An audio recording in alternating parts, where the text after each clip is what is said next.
the Red Dragon Emperor! Get out of my way! Hello everyone, welcome to What If Issei got teleported to cross Ange while fighting Trihexa movie. Before we start, please go support Draconarius23 for writing that awesome fanfic. This is the translated version I made. There will be some mistaken character's gender, but of course Issei is a male. What happened? That's what Issei was wondering. Trihexa was what happened after Rissavam died at the hands of his own blood. His own grandson Vali Lucifer, Haidu Issei, sought a way to prevent the leaders from sacrificing themselves to seal away that abnormal being. Thanks to the research of Rossweisse, Lefay, Lavinia and Griefia, they discovered an ancient seal from a race as old as the sun itself. Issei, along with Vali, Saji, Cao Cao, Krom Kruich and Tannen, provided enough energy to activate the seal, but something went wrong. And so it was, Trihexa didn't want to leave empty-handed, and as a last action before being defeated, he launched a point-blank attack against the harem of the brunette who were occupied with several demons and renegade fallen angels. Issei, along with Drake's help, stopped the attack, but a breach opened due to the clash of Trihexa's power beneath the boy who was absorbed by it. The first thing Issei sees upon emerging from the breach is a barrage of dragons fighting with robots. Now Issei is in another world, and his friends and loved ones will try to find a way to bring him back. He lives in a world where those who don't possess the energy called mana are discriminated against. They are called Norma and treated as freaks.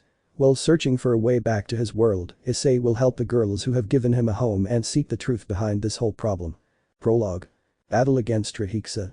Issei, Saji, Vali, Krom Kruich, Cao Cao and Sererg had Rossweisse, Lefay, Lavinia and Griefia able to create the complete new seal that would lock Trihexa away for life once and for all, with an ancient seal. Everyone was happy to see the beast being slowly absorbed by the seal amidst angry roars and Trihexa's struggles, but this did not please it, and, as a final act of evil, it launched an attack against the nearest thing it could find, and that was Issei's girlfriends, who were in charge of a group of enemies and were distracted. Issei noticed that and did what anyone would have done for their girlfriends, or girlfriend XD, he threw himself against the attack to defend them at the cost of his life. Damn it, no Issei. Vali shouted, watching Issei launch himself against the attack. Get out of there. Issei shouted to his girlfriends, who reacted and watched as Issei, at great speed, interposed himself between Trihexa's attack and them with his Diabolos dragon. Ice Kananada San Sampai Naya darling. His girls shouted as they saw Issei sacrificing himself for them. Issei just looked over his shoulder and, as the helmet of his armor disappeared, he gave a bitter smile, and a tear escaped from his eye, breaking the hearts of his girls. "Girls, I love you," was all Issei said as the attack collided with him. The attack collided with Issei, creating a sphere of absolute darkness that released a great deal of power. The attack exploded and shrank into a single point before disappearing with Issei inside. Forever. Ooh. Issei's girlfriend screamed heartbreakingly as they watched their man die for them again. "Issei Haidu," was the cry of both friends and classmates upon seeing Issei's death. They thought they had lost a loved one, unaware that it had happened on Issei's side. Issei's pav. Moment of the explosion. "That bastard hit me hard, but even if I died, I wouldn't let him take them. I'd rather die than lose any of them. Ah, this hurts like hell. But when that damned monstrosity hit me, just when I thought it was all over, I saw that the attack, upon colliding with me, altered space. When the attack began to compress, it created a fissure, very different from the ones Great Red makes. There was an amalgamation of colors. Light blue, white and gold. The thing is, that attracted me, and well, the most logical thing happened. I was absorbed by that kind of strange fissure. I hope I can find my way home from there. Din Pav Issei. Of normal.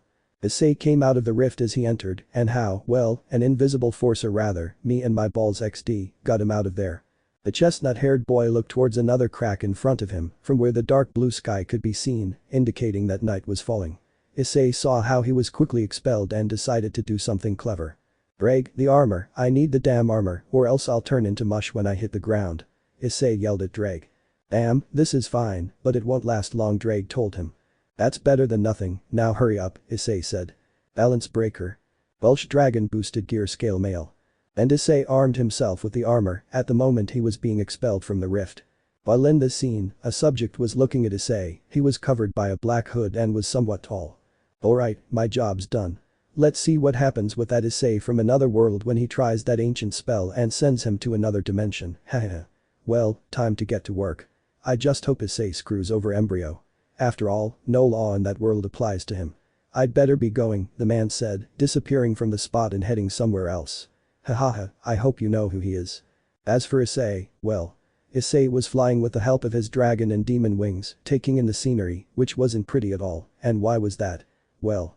What the hell is going on here? Issei asked, seeing a large portal-like structure from which are those dragons. He wondered, watching several dragons and a larger purple one with red stripes being attacked in the distance by what appeared to be robots. But then he looked further ahead and saw two small ships piloted by two girls, one blonde and one with black hair, being chased by small pink dragons. Where have we ended up?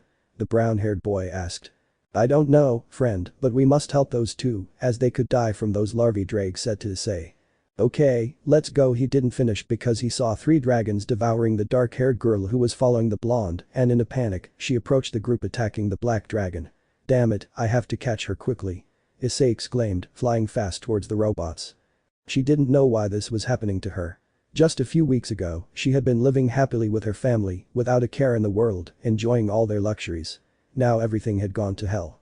She hated her life now, all because she was a Norma. She used to be Angel Eyes Ikariga Mitsurugi, a beloved princess in the kingdom of Mitsurugi, but after they discovered she was a Norma, everything went straight to hell. Her mother died protecting her, and she was exiled to Arsenal to fight against those things called dragons. Now called Ange, she lived through hell, being treated in ways she never imagined. She was placed in the first unit under Zola's command, and after trying to escape, everything was ruined when the dragons appeared. Two girls who followed her died because of her refusal to help. And now, with her paramail, she was flying towards the others who were attacking the black dragon. She is Ange after chapter 3 of the anime. But the girls. They were all finishing off the dragons, and now they were fighting the biggest one. You're the last one, giant monster, said a tall, voluptuous woman with long, blonde hair that reached her hips. She had two tattoos of her personal insignia, one on her right thigh and the other on her left breast. She was Zola Axberg, leader of the first anti-dragon unit. All units, load freeze cartridges. She ordered over the transmitter. She is the sensual Zola. And all 6 paramales carried a green light in their left hands, which meant that the cartridges were ready. Attack. Zola gave the order, and so they all began to charge at the purple dragon. Here we go. Shouted a young girl with reddish-pink hair. Vivian, Issei's future lowly XD. The dragon roared and charged several white spheres and launched them at the mechs, but the one belonging to the youngest girl dodged all the attacks and, approaching the dragon, screamed. I already. The young woman shouted, launching a green laser from her paramail that hit the dragon's right shoulder and a large piece of ice that broke, leaving a small piece of ice stuck to it. Another mecha dodged the attacks launched by the dragon, piloted by a stunning Redeed with deep blue-violet eyes and long crimson hair, usually styled in 2 pigtails. Like Ange, she has a slender but very curvy figure. Her Norma name is Hilda or Hildegard Schlevigt, her normal name. She launched another attack, just like the young girl, hitting the wings along with another paramail. The dragon shook its wings and broke the ice. The Hexy Hilda. It's the end. Zola shouted, wanting to lunge at the dragon to finish it off when. No. It was Ange, fearfully lunging at Zola, help me. The blonde begged fearfully, distracting Zola from her final attack. What are you doing? Let me go. Zola said to Ange as she hit the blonde's paramail. They were so distracted that they didn't realize the purple dragon was above them and would attack them both. The dragon raised its right wing and was about to attack. Zola! Shouted the Redeed, worried about her leader. Damn it, Zola said, seeing his end approaching, when. Hey, you idiot, leave them alone.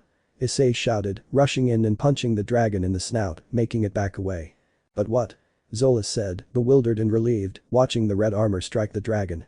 She wasn't the only one, as the entire squad was surprised, even Ange who glanced for a second at the figure of a knight in Issei. Hey. Issei said, drawing Zola and Ange's attention, are you okay? He asked. Huh? Yes, thank you, but who are you? Zola asked with some suspicion. Me? Well, an ally, but now let me finish off this idiot, Issei said, leaving Zola and Ange where they were to face the dragon. Alright, Drake, shall we hit this idiot? Issei asked his friend. Sure, let's teach this larva a lesson, said Drake's voice from the gem on the right arm of the armor, which impressed Ange and Zola. Issei quickly launched himself against the dragon, who launched several attacks that he easily dodged. Razor shoots fire faster than your super-evolved lizard. Issei yelled, punching the dragon in the chest. Drake, now for some boosts, Issei said. Okay. Boost, boost, boost, boost, boost, the 4 boosts sounded. Alright, now to do what I learned thanks to Asen, Issei said, placing his palms one in front and one behind. The left palm of the armor in front of him transformed into the head of a dragon with red and gold details, while the back palm began to expel a faint but powerful flame. Okay, this is ready. Alright Drake, let's get this idiot, Issei said to his friend. Sure partner, said the dragon as the dragon's mouth on Issei's left hand opened. Explosion sounded in the gem, releasing a great amount of power. Now do this, you idiot. Issei shouted, launching the attack. Dragon burner. The name of the attack sounded, a large burst of fire shooting out of the dragon's mouth on the left hand of the armor, and another burst behind him to maintain the balance of the attack. The attack hit the dragon directly, slowly consuming it until it was reduced to ashes a short time later, until after a few minutes Issei stopped the attack that ended the life of the dragon that had turned to ashes with the attack. Everyone, and when I say everyone, I mean everyone, watched the feat with great amazement. A guy who came from who knows where and ended up quickly and effortlessly taking down a dragon just like that's not something you see every day. HMPH, it was weak, Issei said, looking at the place where the dragon had been before.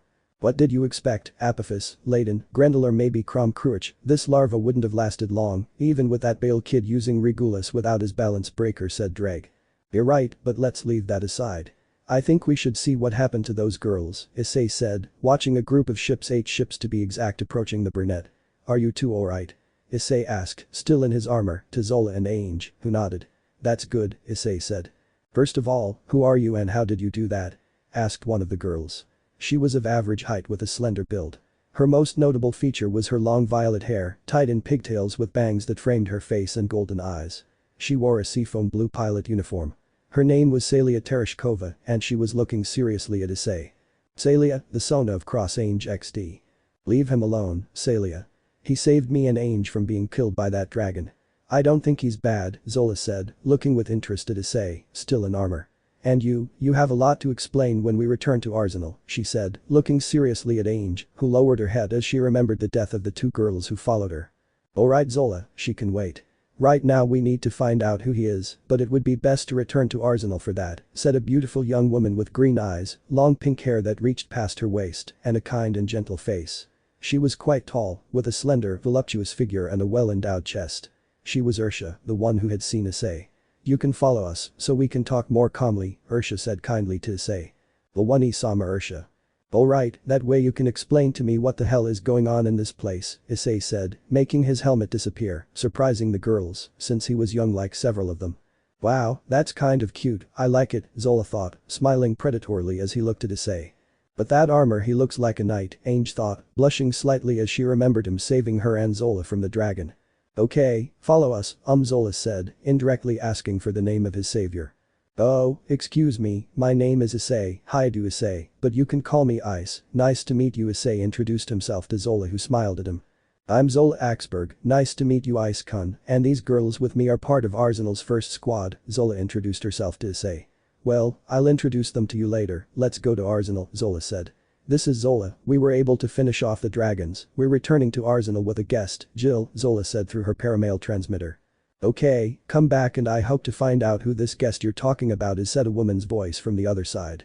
Okay, now Ice-kun, Zola said to Issei, who looked at her, come on, follow us. Okay, Issei said. Is this okay, Zola? Hilda asked Zola. Yes, we can trust him because if he wanted to, he could have killed us like he did that dragon, Zola said. Okay, the Redeed said, looking at Issei, though not very confidently. So the girls began to move their paramail towards Arsenal. Well, now let's see what happens here. I just hope they can find me, or at least find their way home. Girls, I hope you're alright, Issei thought, unaware that this encounter would lead him to meet future loves and help with future problems. And of course, it would help change the personality of a certain former princess, but that's a story for another day. End of prologue. Chapter 1. Arsenal. Control room.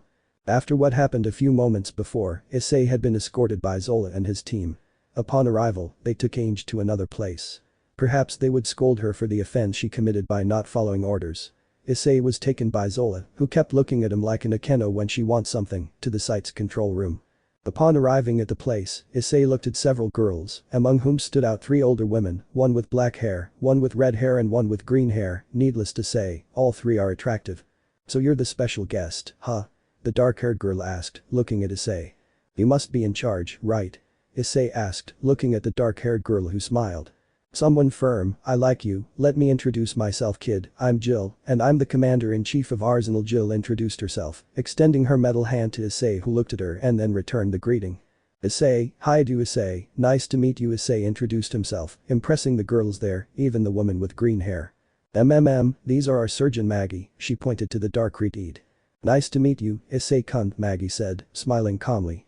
Nice to meet you, said Issei. And she's the Inspector General of Arsenal, Emma Bronson, Jill said, pointing to the green-haired woman who looked at him seriously. Nice to meet you, Miss Emma, Issei said respectfully. He had dealt with girls like this before, Sona being an example. Likewise Haidu-san, Emma said. I have to inform my superiors about this, she thought. Well, putting introductions aside, I appreciate you saving Zola and Ange from that dragon. It wouldn't have been so good to lose someone like Zola, Jill said to Issei. It's no problem, anyone would have done what I did, Issei said, smiling as he was hugged from behind by Zola, who smiled flirtatiously at Issei. Yufufufu, Ice-kun, you're sweet, but I don't think that would have happened, Zola said in Issei's ear, who was calm, surprising her by thinking he was just like other men. Wow, he's calm, how interesting you are, Ice-kun, Zola thought, smiling as she let go of Issei. Living with beautiful girls taught me to calm down a lot, haha, Issei thought calmly, remembering his future wives. As Zola says, that definitely wouldn't have happened, Jill told Issei. What do you mean? Issei asked, puzzled. Because we are Norma, Zola said. Norma? Issei asked. Don't you know what Norma are? Maggie asked, looking at Issei with a puzzled expression. I don't know if you noticed or not, but just like those dragons, I arrived through a black hole, Issei said. Ah, that's right, well let me explain. Norma are those of us who can't use monolith and energy that every human being should be able to use. Because we can't use it, we're considered violent beings, and from a young age we're isolated here so as not to disturb current society. We're discriminated against and seen as non-human. Only women can be Norma, and no one knows why. We're brought here for the sole purpose of eliminating dragons, those beings that appear from dimensional portals. We prevent them from reaching human civilization. We're their guard dogs, nothing more, nothing less. Emma supervises us to make sure we do our job properly, Jill exclaimed, leaving Issei speechless. Wait, if I understand correctly, the Norma are seen as monsters by others, and besides the discrimination and all that, they're used to stop those dragons, right? The brunette asked, somewhat annoyed. Indeed, Jill said. Ah, this is utter stupidity, how on earth could they even think of that? Issei asked, annoyed. But that's how things are, Norma aren't human, they're less than that, Emma began, only to be silenced by Issei's glare. You may be pretty and all, but your way of seeing the world disgusts me. You'd better shut up if you don't want what happened to the dragon earlier to happen to you, Issei said seriously, scaring and making Emma blush, who then kept quiet. Ah, what a place I ended up, Issei said, sitting down on the ground. And where do you come from? Because the way you reacted to Norma's situation shows you're not from this world at least, Jill said, offering Issei a seat, and the others sat down to listen. If I told you, you wouldn't believe me, but seeing how things are here, I doubt it, Issei said. Come on, it can't be something crazy, right? Zola said next to Issei. Well, I don't think crazy is the right word, Issei said, but anyway, I'd better tell you, first of all, I'm not human, Issei said, surprising everyone. So what are you? Hilda asked, eyeing Issei suspiciously. A dragon, but a different one from the ones that attacked before, Issei said, making the girls nervous. A dragon? Emma asked, frightened, cautiously eyeing Issei. Yes, but like I said, a different one, Issei said calmly. What do you mean? Ursha asked, somewhat confused. Well, for that you have to listen to my story, Issei said, looking at the pink-haired girl. Is this something great? Vivian, the lowly of the group, asked Issei excitedly. Well, yeah, it's kind of crazy but awesome, Issei said, smiling. It's best if I just let her speak, said Celia. Yes, we want to know more about our new guest, said the retreated Maggie. Well, first it all started a few months ago, and so Issei recounted everything, from his death at the hands of Rainer to the battle against Trihexa, everything clear, even the part about his girlfriends, which he is proud of, and that's how I ended up here and saved Zola, and that girl Ange, Issei said, seeing the astonished faces of everyone. Wow, that was amazing. Vivian exclaimed, thrilled by the story. You're great, Ice, the lowly added. Well, that was amazing, Jill said, stunned. Demons. Angels. Fallen angels. Gods. Sacred gears. That world was more messed up than hers. So you have a dragon sealed inside you? Maggie asked with interest. He fights for his loved ones, even though it sounds strange, he seems like a prince, Hilda thought dreamily. Her dream was to be saved by a prince and of course, another more personal one that she wants to fulfill no matter what. Yes, although he's mostly asleep, Issei said, summoning the red gauntlet. This is the boosted gear, a mid-level Longinus with the ability to increase the user's power, that's me, every 10 seconds. Although I've already passed that point and can now make several boosts, I have a certain limit. It contains one of the two celestial dragons, Drake the Sekiryuutei, and an iguana that only sleeps and cries when it can, Issei said. Shut up, you damn idiot. It's not my fault I'm known as the Chichiryuutei because of you, you damn boob addict. The good thing is that's going to end now, since thanks to that Gremory girl and your other females, 70% of your perversion has been removed, Drake said, shocking the girls who heard him speak. Hello, how are you? I'm Drake, the one who gives power to this perverted idiot. Take care of him while we find a way to return. Anyway, I'm going to sleep, wah. Well, see you another time, Drake said, then went to sleep for a long time. Is it just me, or did the gauntlet talk? Hilda asked, stunned by the thought. Yes, as I said, that's Drake Gotch the Sekiryuutei, although he's lazy he's a good person, said Issei, making the boosted gear disappear. One question, what is this Chichiryuutei thing? Vivian asked Issei, who was embarrassed by it. Yes, I want to know what that is, Ice-kun, Zola said, leaning on Issei, who awkwardly pushed her away a little, much to her annoyance. Well, how to put it all started like this, and he recounted how he became the Chichiryuutei, thanks to a program in the underworld that Zersich and Azazel planned, becoming very popular in such a short time. Although at first he was looking to get the occasional MILF, now he does it because he likes seeing the smiling faces of children. However, now that he's not seeking the attention of any mothers, they're the ones seeking him out, and that bothers him because it's due to his fame as a pillar of the factions. It's always like that, when you're looking for a girl you never find one, but when you're not, they're always seeking you out, that's a real pain in the ass. And that's very annoying. I only do it for the children, and if that weren't the case, I would have left it aside a long time ago or changed the theme of the program, Issei said, earning a dreamy look from Ursha. That's very sweet of you, Ice-kun, said Ursha. She is very maternal and takes great care of the girls in Arsenal. Wow, I'd like to see that show, Vivian said. Here I have some toys from the show, said Issei, taking some dolls from the show out of the boosted gear. They are the same ones shown in the novel, which were quickly snatched away by Vivian. And who is she? Jill asked, looking at Ria's doll. Issei smiled fondly. She is Ria's Gremory, my fiancé, my girlfriend, one of the girls I love, said Issei, remembering his retreat and his girls, who at this moment were removing Azazel's feathers to find a solution to bring Issei back. This made Zola somewhat jealous, but she let it go, unaware that it also caused some annoyance to Ursha, who began to see Issei in a different light. Well, putting that aside, welcome to Arsenal. I hope you get along well with everyone here, Jill said. It'll be interesting to see what happens from now on. I think you're in serious trouble now, embryo, Jill thought, watching Issei get up and leave with Zola and her group. Oh, by the way, from now on you'll be working with Zola's first squad, she told Issei. Alright, Issei said, looking at Zola. I'm under your care then. I hope we get along. Issei stretched out his hand only to be pulled into a hug that left his face pressed against Zola's large chest. Ah, if it weren't for Akeno, Kuroka, and Rias doing this every day, I'd still have my old stupid grin on, but I'm not complaining, Issei thought, letting himself be embraced by the smiling Zola. Yufufufu, we'll get along great, Ice-kun, Zola said flirtatiously to an impassive Issei, making Rosalie and Chris jealous because Zola hugged Issei and not them. Issei separated himself, looking at her normally. Okay, now I'm hungry and I want some food, Issei said hungrily, at which point Jill approached to give him something. Since you killed the dragon, here's yours, Jill said, handing Issei 2 thick wads of cash. It's Arsenal money. You can use it to buy food and other things. Well, I'll leave you now. I have things to take care of, she said, heading back to the control room. Issei looked at his money. Well, as I said, I'm hungry. If you would be kind enough to show me the place where they sell food, I'll treat you. What do you say? Issei asked, looking at Zola, Hilda, Chris, Celia, Vivian, Ursha and Rosalie, who looked at him and nodded. Well, we got hungry too, besides, you can't refuse an invitation like that, Hilda said simply. Okay, fine, Rosalie said. Yes, why not? Chris said. Well, since you're being nice, I'll accept it, said Celia. Can I ask for anything I want? Vivian asked, standing close to Issei, who looked at her and nodded. Great, you're great, Ice. Vivian said happily, hugging Issei. In Issei's world, some Lala sensed a serious rival for Issei's affections. Okay, fine, Ice-san, Ursha said, smiling at Issei. Bara? Is that a date I hear? Wow, Ice-kun, what a charmer, Zola said, wanting to embarrass Issei, which she didn't manage to do. Take it however you want, come on, please take me to where the dining room is, Issei said, shrugging and ignoring what Zola said, annoying her, and Ursha decided to help. Alright, Ice-san, let's go to the dining room, she said, leading Issei, and everyone else followed. They are Chris, the first one, and Rosalie, the second one. Sorry for not putting a description, but I'm both bad and too lazy to copy and paste the description from the wiki. Control room. With Jill, Maggie, and Emma. And what do you think of the boy?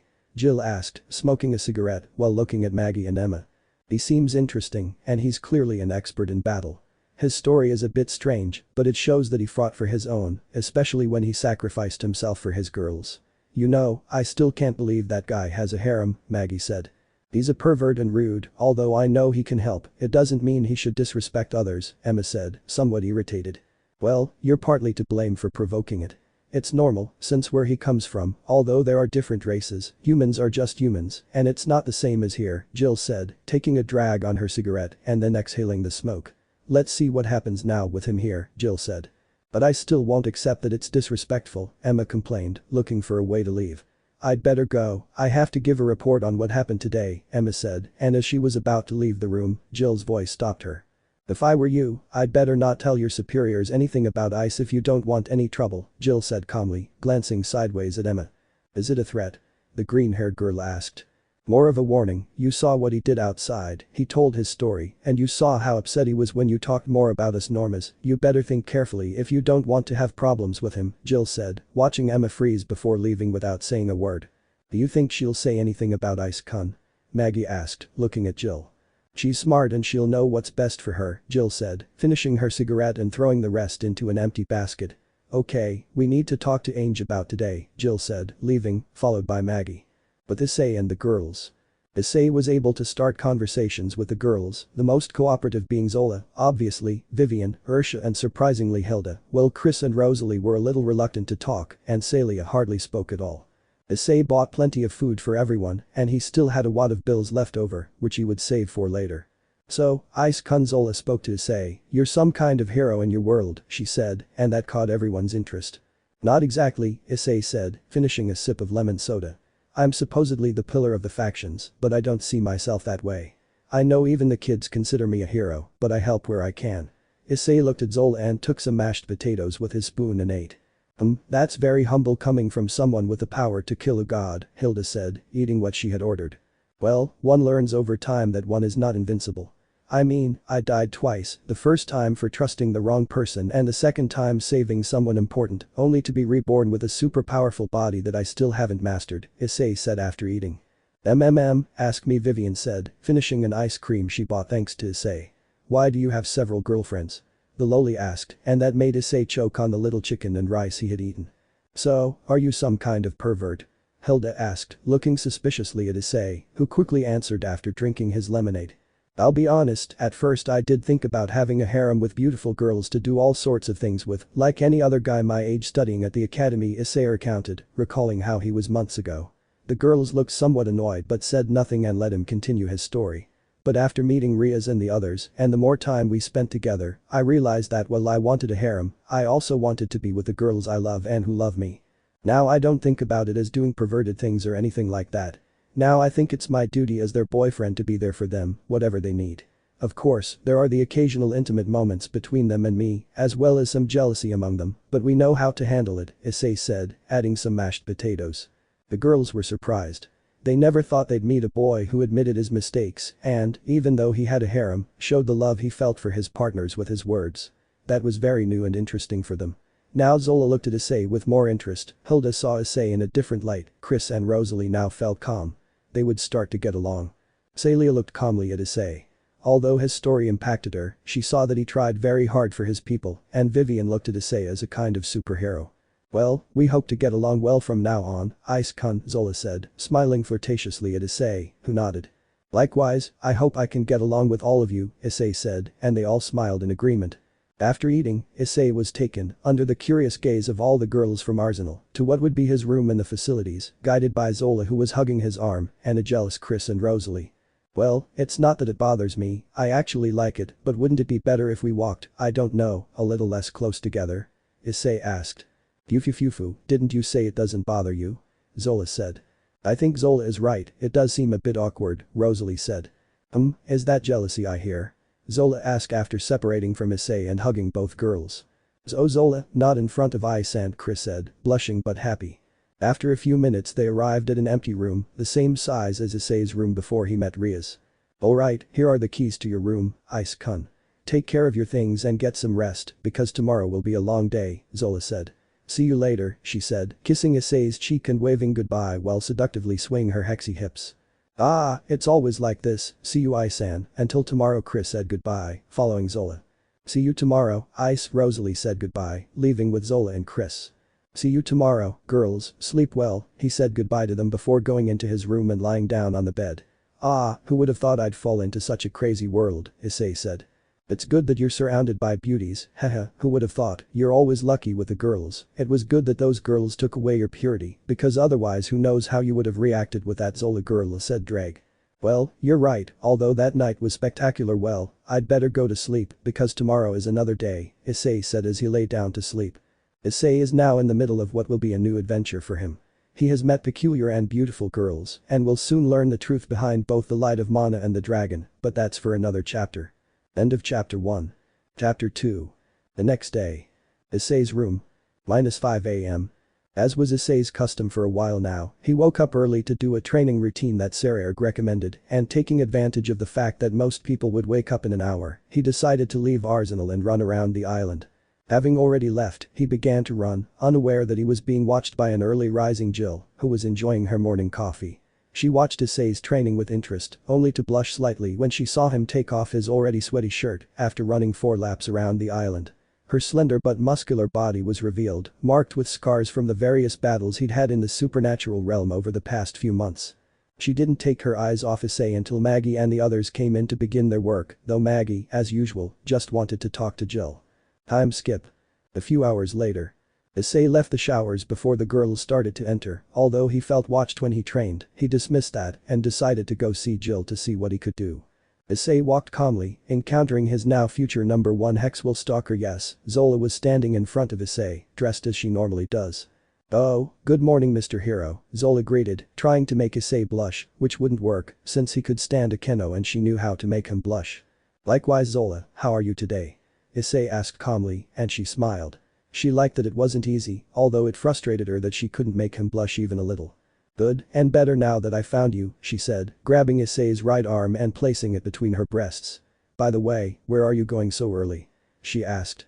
I'm going to see what Jill tells me to do today, because to be honest, I don't know what to do here, Issei said, ignoring how soft it felt to be between the blonde's breasts. Well, let's go, I also have matters to attend to with her, Zola said, and Issei nodded. They went to the control room but were told that Zola wasn't there, but had gone to look for the new one, and Zola remembered something they always did when one survived and took Issei to where they could be. Outside Arsenal. Cemetery.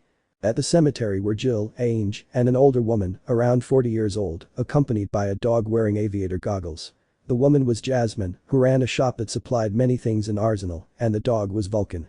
I never imagined you'd need 2 in one day, Jasmine said, looking at Jill.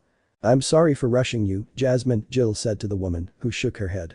Okay, we should hold a ceremony for her, Jasmine said, and Jill looked at Ange. You'll take it, Ange, Jill said to a surprised Ange. The survivors must dig the graves of their fallen comrades and pay for them, so that you remember their lives and don't forget them, Jill explained, and Ange looked at the gravestones of those 2 girls who died because of her. Don't worry, you can pay them in installments, Jasmine said to Ange, who looked at her. Moments later. Coco Reeve, Miranda Campbell, those are good names, Jasmine said as she and Jill, along with Vulcan, the dog, followed Ange, who was pulling the cart that had the 2 gravestones. The girls of Arsenal can recover their old names when they die, their real names, the ones their parents gave them, the older woman said as Ange pulled the cart hard but kept falling from the weight, yet she continued.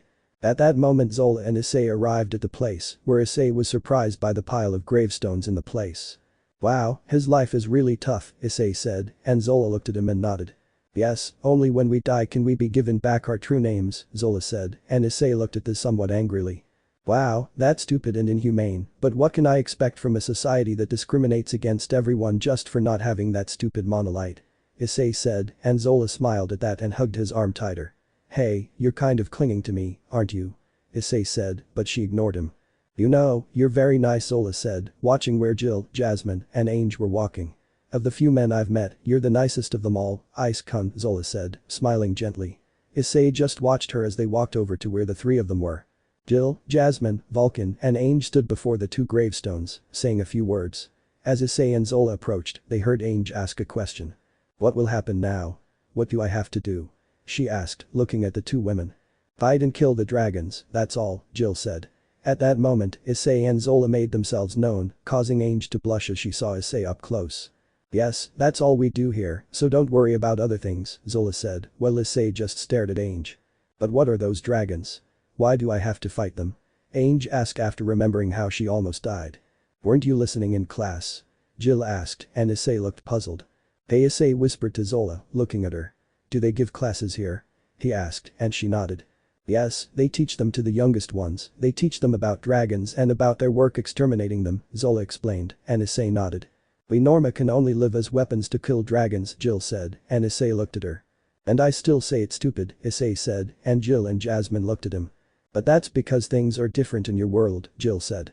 "But I still think it's stupid and very stupid," Issei said. "Is this the boy you told me about, Jill?" Jasmine asked, and Jill nodded. "I'm sorry for not introducing myself, I'm Haidu Issei, and I'm not from here," Issei said, and Jasmine smiled. "Well, kid, I'm Jasmine and this is my dog Vulcan," Jasmine introduced herself, along with her dog who barked. "I'm in charge of selling the necessary products here in Arsenal. You can visit my shop if you find something you like," Jasmine said, and Issei nodded. "Well, back to you, Princess," Jasmine said, watching Ange look at Issei, but then she focused on herself. "Isn't this what you wanted? You'll fight to protect the world," the woman said. "The world?" Ange asked. "The world of Mana can remain at peace because we Norma are here fighting against a dragon," Jasmine said. "While your world enjoyed its peace, the Normas were dying to protect them without anyone taking them into account," Jill said, and Ange began to deny it, but Zola stood in front of her. "You can deny it all you want, Ange, but that's how things are. We fight for their people while they despise us, but they still need us without even realizing it. We die to prevent the dragon from reaching them. We lose friends, comrades, important companions, and for what? So that those people can live in peace without even knowing about this. You must understand that the world is crueler on this side," Zola said seriously, then returned to Issei's side, who was silent. "No, I didn't know anything about that," Ange said, now understanding things. "Now it's your turn," Jill said. "I don't know, I'm not even a Norma," Ange said, denying reality. Jill held up a strange-looking feather in her hand. "The officer's pen, try using it," he said, handing the pen to Ange. "Monolite light. Monolite. Why?" Ange said in a clumsy attempt to do the impossible for her under the gaze of the women in Issei who approached her and took her hand, making her blush and surprised her. "Don't push yourself," Issei said gently. "From what I've seen in this short time, I don't think you can do that with the monolite, so please stop lying to yourself. You're only hurting yourself more than you already are," Issei said, and Ange looked into his eyes. "I heard you lost your mother," he said, shocking Ange because he knew that. "This society is rotten. You lost your mother, who cared for you and loved you along with your father, despite not possessing monolite. The people you wanted to protect killed her. They despised your parents. Jill told me yesterday that they executed your father and it was your own brother who did it. This indiscriminate hatred towards the women who live on this island is awful. It bothers me, it angers me. I know you can be better than them.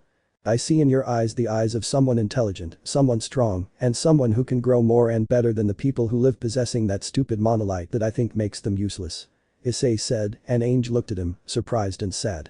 "Don't keep telling yourself that you have monolite. I know you can adapt here. Look at me, I don't need that monolite to fight. Something like that is useless to me, so please stop lying to yourself like that. You're only hurting yourself," Issei said, and Ange looked at him while she shed tears. "But why do I have to live in this hell? Tell me why," Ange said, crying. "It was you who decided this," Jill said seriously, surprising Ange, who remembered how little girls were taken away for being Norma. "You ended up here because of the rules your people established," Jill said, now leaving Ange speechless, who remembered how she spoke to that woman who wanted to prevent them from taking her daughter, see episode 1 of the anime. "Of course it's absurd," Jasmine said. "Please, Coco was only 12 years old," she said, remembering the girl who died. 12, the same age as Sylvia, her little sister, Ange said, separating from Issei, who gave her space and returned to Zola's side. Zola took her hand, which he found strange, but he let her. "No. She's not like Sylvia," because she didn't finish because Jill continued. "Normas aren't human, are they?" Jill asked, teasing Issei because she still didn't understand. Zola squeezed his hand, preventing him from getting angry.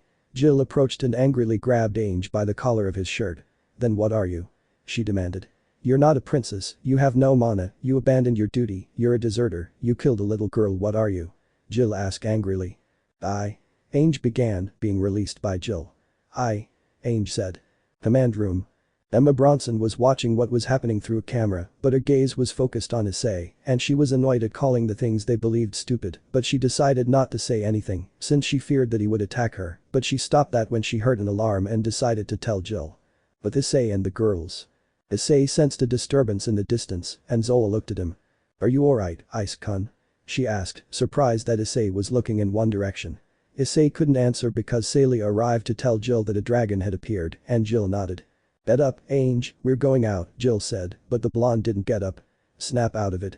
This world, as Issei already said, is cruel and unfair, so you must kill or be killed, that's all," Jill said to Ange, who was crying. "Kill the dragon for your dead comrades. If you can't do it, die," Jill said. "In that case please kill me," Ange said, looking away. "I can't stand it," she said, covering her face. "No, die in battle, just like them, that is your duty," Jill said. "Commander, we don't have a paramail," Celia said. "We do have one," Jill said, which surprised Jasmine and Celia along with Zola. "Jill, don't tell me that," Zola said to Jill, who nodded. "Let's go inside," Jill said, but Ange didn't move. "Hurry up, Ange, we can't waste any time," Jill said, but Ange still didn't move.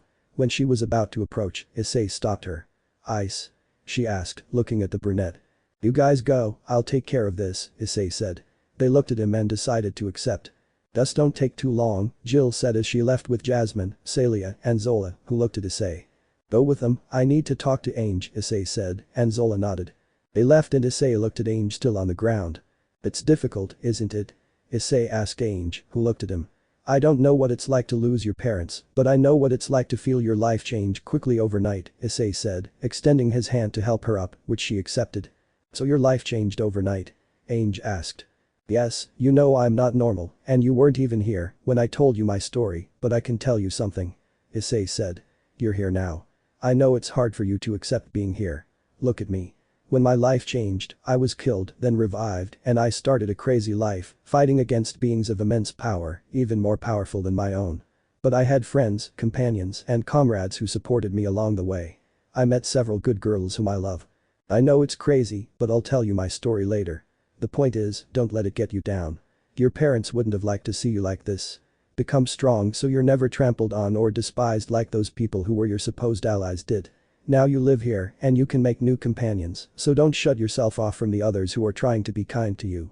I won't tell you to fight those dragons, nor will I blame you for the deaths of those two girls, but now focus on the future. A future here where you'll be accepted just as you are and not rejected simply for not possessing that monolite, so let's go with the others. I'll be by your side if you need help. I won't let them hurt you or anyone else, so let's go, Ange," Issei said, and Ange took his hand with a different kind of brightness in her eyes. "But they still hate me for what I said," Ange said, accepting the harsh reality, but Issei put a hand to her head. "You were scared, you just found out you were a Norma, and yes, accept it, you are one, don't lie to yourself," Issei said, and she nodded. "Well, let's go, we shouldn't keep Jill waiting," Issei said, and Ange followed them. "So, by the way," she said, drawing Issei's attention, "what's your name?" she asked, not knowing the name of the one who saved her. "Oh, excuse my lack of manners, my name is Issei, hi to Issei, but you can call me Ice if you want, Ange, nice to meet you," said Issei, and she nodded. "The pleasure is all mine, Ice," she said. And so they both went to where Jill was. Hangars. Zola and Celia were gathered in front of a door along with Jill and a girl the same age as Vivian when Issei and Ange arrived. "Did you convince her?" Jill asked. "Well, I don't know if what I did can be called convincing her, but I brought her here like I said," Issei said, and Jill nodded. "Are you really going to use it?" the girl asked Jill as the doors in front of them opened. "Yes," Jill replied. "And what about that?" the girl asked. "No idea," Jill said. "Can we turn it on?" Jill asked the girl, who nodded. "Sure, give me 20 minutes," the girl said, then left quickly. They went deeper into the place, where it was dark. "Hey Zola, don't take advantage," Issei said, grabbing Zola's hand which went to his package. "How did you know who it was?" Zola asked, impressed. "I have night vision," Issei said with a blank expression, and she dismissed it, feigning ignorance. "Well," Jill said, drawing everyone's attention, "this is your unit," she said, and a light turned on over a blue and grey paramail. "It's very old, the engine is wrecked, the power regulation is a mess, it's junk that could fall apart," Jill said. "Then why are you giving it to him if it doesn't even work?" Issei asked. "Easy, Ice, she wants to die and what better way than with a machine like that," Jill said, and Issei just sweated at that. "She's always like this, so get used to it," Zola said, and Celia nodded in agreement with her leader. It's called Vilcus, Jill said, naming the contraption as Ange approached the paramail. Remember, Ange, Issei said, drawing everyone's attention, become strong, so use that paramail to achieve it. Issei looked at him and nodded. Wow, this guy really knows how to change people, Jill thought. Jill, because that unit, Celia said. I'll have to take care of you if you can't follow orders from high command, Jill told her, and she kept quiet. Fine, let's go, Jill said, starting to walk. Oh, Ice, please support them, Jill asked. Of course, I won't let anything happen to them, Issei said, and Jill smiled at that before leaving. Moments later. Once everyone was ready, they took off with Zola and Celia leading the group and Ange at the back, much to the dismay of some. Why is she here? Do we have to fight alongside the person who almost killed Miss Zola? Rosalie asked, looking at Ange with disgust, well Chris said he would kill her. Stop this nonsense and leave her alone. She's with us now, whether you like it or not, Zola said, and they reluctantly agreed. I heard she wanted to die, but then she changed her mind. Oh well, never mind, she's just a flawed princess, Hilda said. Ah, and that unit? Asked Vivian, the lowly of the group, watching how Ange's unit was moving erratically. Zola, Celia, isn't that paramail great? Asked the lowly excitedly. Right, Zola. Celia. Said Vivian happily. Haha, you're right, Vivian, Zola said, smiling at the girl's attitude. We're on a mission, Vivian, said Sona from here. I mean Celia, yes Celia. At that moment, Issei quickly positioned himself in front of the group, surprising the girls. Wow, he's here again, Ice. Vivian said happily. It's about time, Ice-kun. Where were you? Zola asked. They were going to give me a communicator, so I had to wait for them to deliver it, Issei said. Just don't keep everything to yourself, we need things too. Hilda told Issei. Yes, Red Queen, don't worry, Issei said. What did you call me? Hilda asked, annoyed. Silhouette of the target spotted, reported the communicators. Here it comes, get ready, Zola said. Underwater, a purple and red dragon, like the one from the day before, appeared. Wow, he's the same type as that idiot from yesterday, Issei said. The larva, partner, nothing difficult, but let them see what they do, just be their support, said Drag, and Issei nodded. Yes, I'll let them do their work, Issei said. What will we do, Captain? Hilda asked Zola, who looked at the dragon. Well, let's go all out, Zola said, smiling. All units, attack formation, Zola said. And so Celia, Hilda, Vivian, Chris and Rosalie, with their paramails in mecha mode, what a lame description. Attacked the dragon with everything they had, under the watchful eye of Issei, who observed their performance. Meanwhile, Ange could barely move her paramail. The dragon was smarter and attacked with several energy spheres that hit Rosalie's paramail, even though Chris helped her. The dragon set a trap and cornered them, and now Ursha was the one who got hurt and asked what to do. Zola was also cornered since the damn dragon knew how to attack. Damn, they're doing badly, Issei said, but he saw Ange and also saw how the dragon had Celia trapped in one of its wings as the girl got out and started throwing bullets at the dragon. I'd better help her, Issei said, going to where Celia was since Ange was doing very crazy maneuvers with that half-baked paramail. Issei, using the sonic tower, flew to the dragon and punched him right in the face to stun him, then flew to where Celia was stuck. Are you okay? Issei asked the girl as he pulled the paramail from his wing. Yes, thank you for that, Issei-san, she said. It's nothing, Issei said, smiling and blushing slightly. Son, I mean, Celia, he finished removing the paramail from the wing so she could regroup with the others. He saw the dragon go after Ange and catch her in its claws.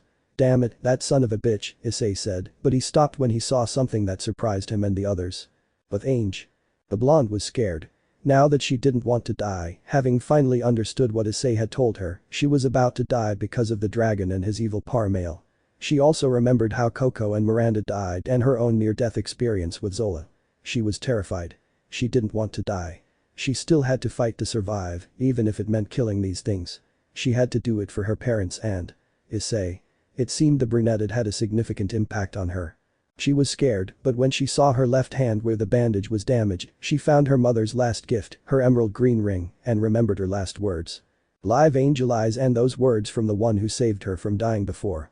I'll be by your side if you need help, I won't let them hurt you or anyone else, so come on Ange, but the most important ones were become strong Ange, and so she awoke from the shock thanks to the words of Issei and especially her mother.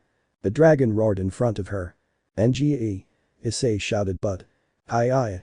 Ange screamed and several drops of her blood that fell from her forehead fell into her hand, where she had the ring which shone along with Vilcus, causing the dragon to release it and blinding everyone. When they saw how Vilcus underwent a change that even surprised Ange herself, who left that and took control of the machine. Overview.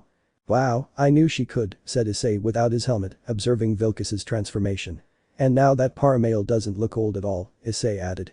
Ange changed the Vilkas into its mecha mode, which looked like a white knight and looked great. I don't want to die, I don't want to die, Ange cried as she attacked the dragon with Vilkas's weapon.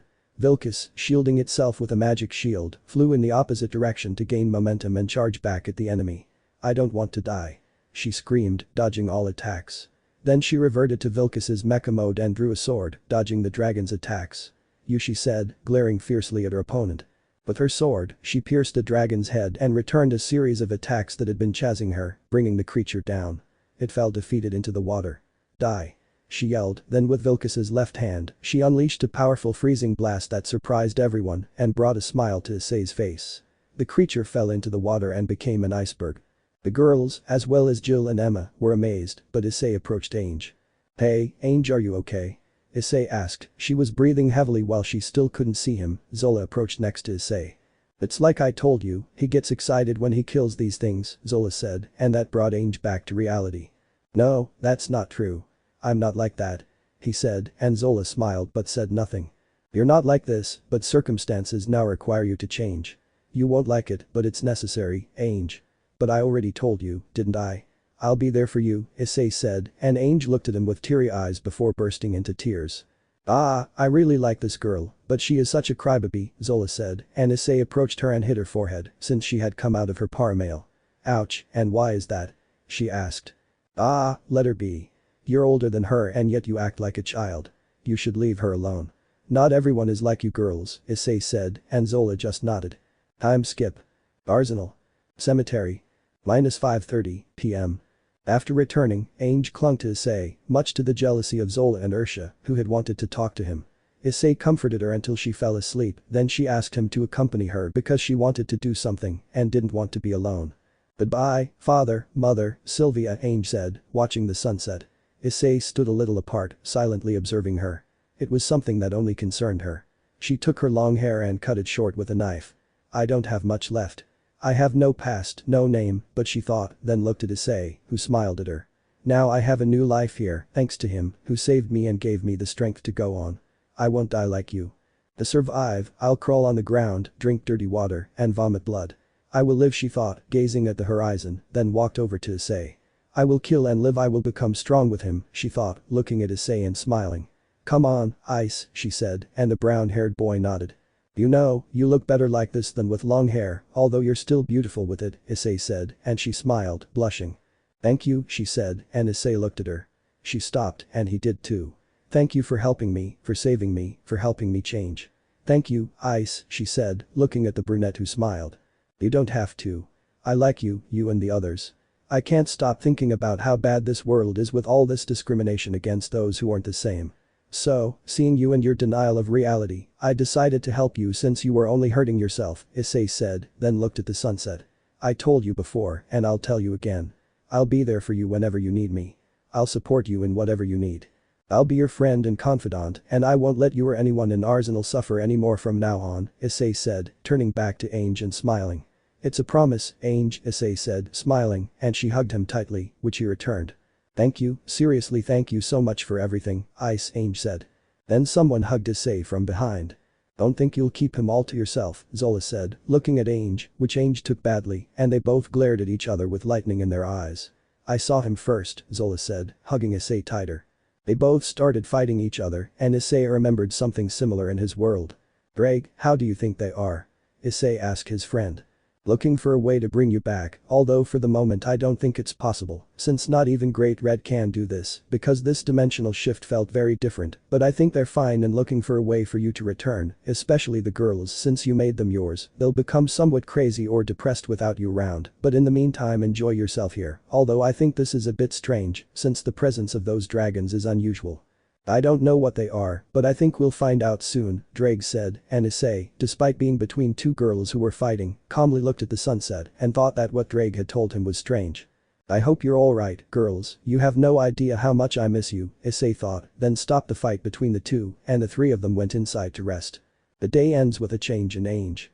Now Issei is delving deeper into what this world offers, but what he doesn't know is that the dragons aren't the only problem here and that the cause of all the evil will appear to start messing things up. But what Issei doesn't know, nor does the antagonist himself, is that thanks to a certain superior being. Issei won't be affected at all by that guy's vermin, since Issei doesn't belong to that world, and nothing that comes from this world will affect him in any way. End of chapter 2. Chapter 3. 1 week later. A week had passed since Ange got Vilcus, a week in which Issei had to get used to being literally among several women, and it's not that it bothers him, but it's still not normal for him, since he only lives with a few girls and his parents, but living among many women is something strange but great. Ange is serious and distant with everyone else, but not with Issei. Although they don't talk much, she only spends time near him occasionally, and if she's not with him, she's training. Zola is another one who spends time with Issei, although she doesn't anymore because she wants to sleep with him. She's interested in learning about Issei's world. Vivian and Ursha also spend time with Issei. Although the lowly is very energetic, he's still happy to be with her. Ursha shows an attachment to Issei ever since she saw him playing with the younger girls to keep them from getting bored. She saw Issei as a good father figure, and that's what attracts her. With Chris and Rosalie it's normal, although they get jealous when they see Zola spending more time with Issei than with them. Hilda is more formal since they don't spend much time together and only exchange a few words. And with Celia, well, it's difficult for Issei. She's more inaccessible to talk to than Sona, since Sona at least tried to make conversation or vice versa, but Celia was very serious. That week he also asked Jasmine if she could get him some training gear, of course paying her with the mountain of money he'd earned killing dragons. He doesn't talk much to Jill since he doesn't really have anything to ask her, although he always feels watched when he goes out to train early. Emma is very serious, but he managed to get along with her because she sees him as normal since he's from another world and thinks it's normal that he doesn't have mana.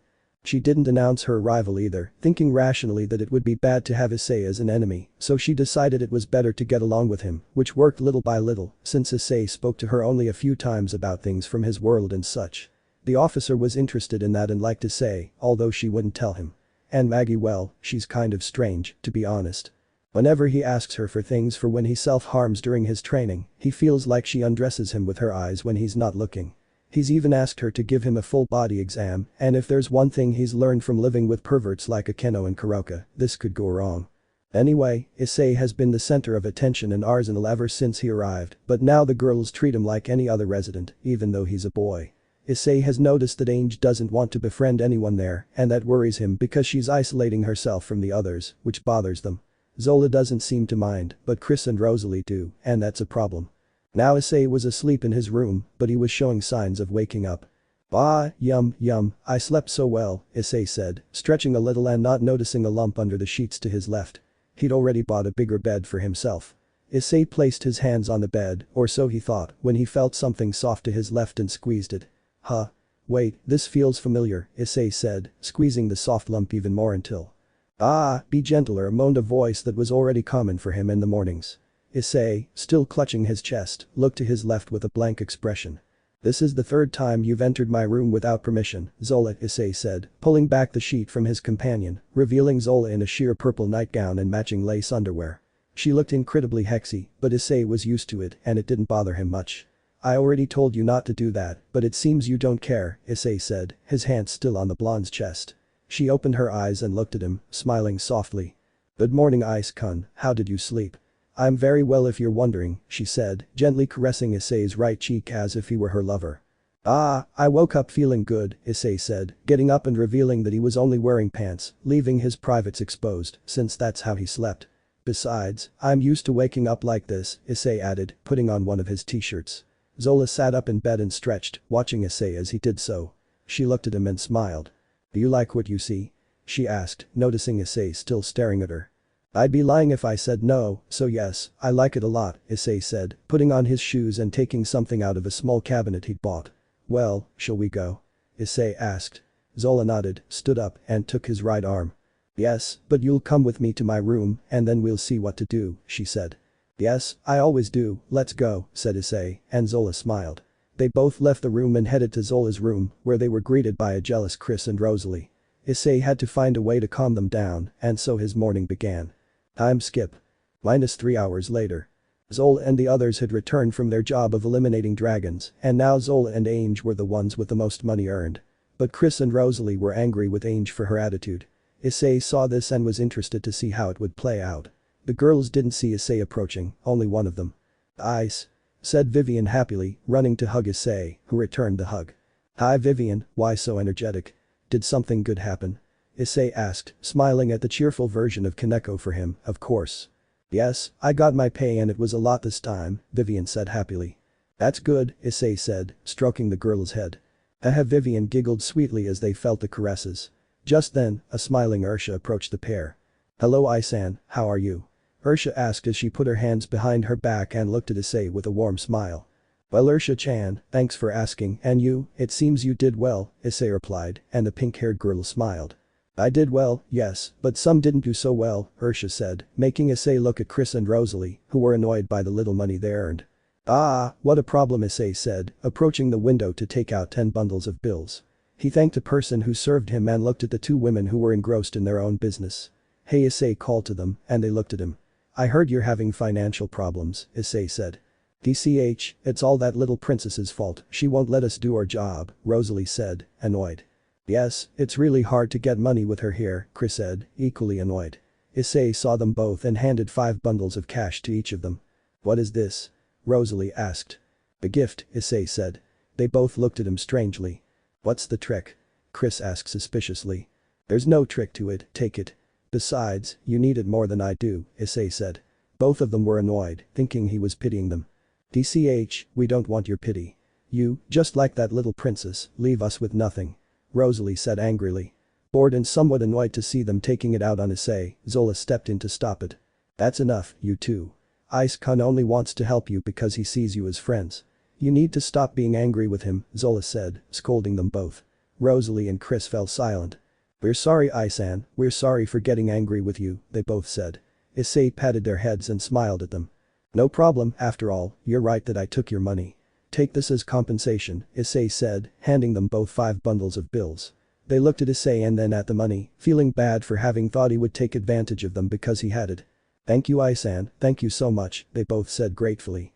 It doesn't matter, let's go eat, it's my treat, said Issei smiling. Those who were there with him, since Ange, Hilda and Celia, had gone their separate ways, nodded happily, and Zola and Vivian quickly clung to Issei's arms, much to the annoyance of the other 3. Time skip. -1 hour later. Issei was alone since the girls had gone to do their own thing after lunch. He was walking towards his room when he heard Emma shout. She sounded rather indignant. When Issei approached the sound, he was met with a sight that was both surprising and stimulating. Why? Because Ange's formal attire was torn to shreds, barely covering what was necessary. Issei watched as Emma confronted Ange, who, after giving a military salute, left Emma alone. Issei approached Emma, who was complaining about girls who lack decency and so on. Hey Emma, what was that a moment ago? Issei asked, approaching Emma who looked at him.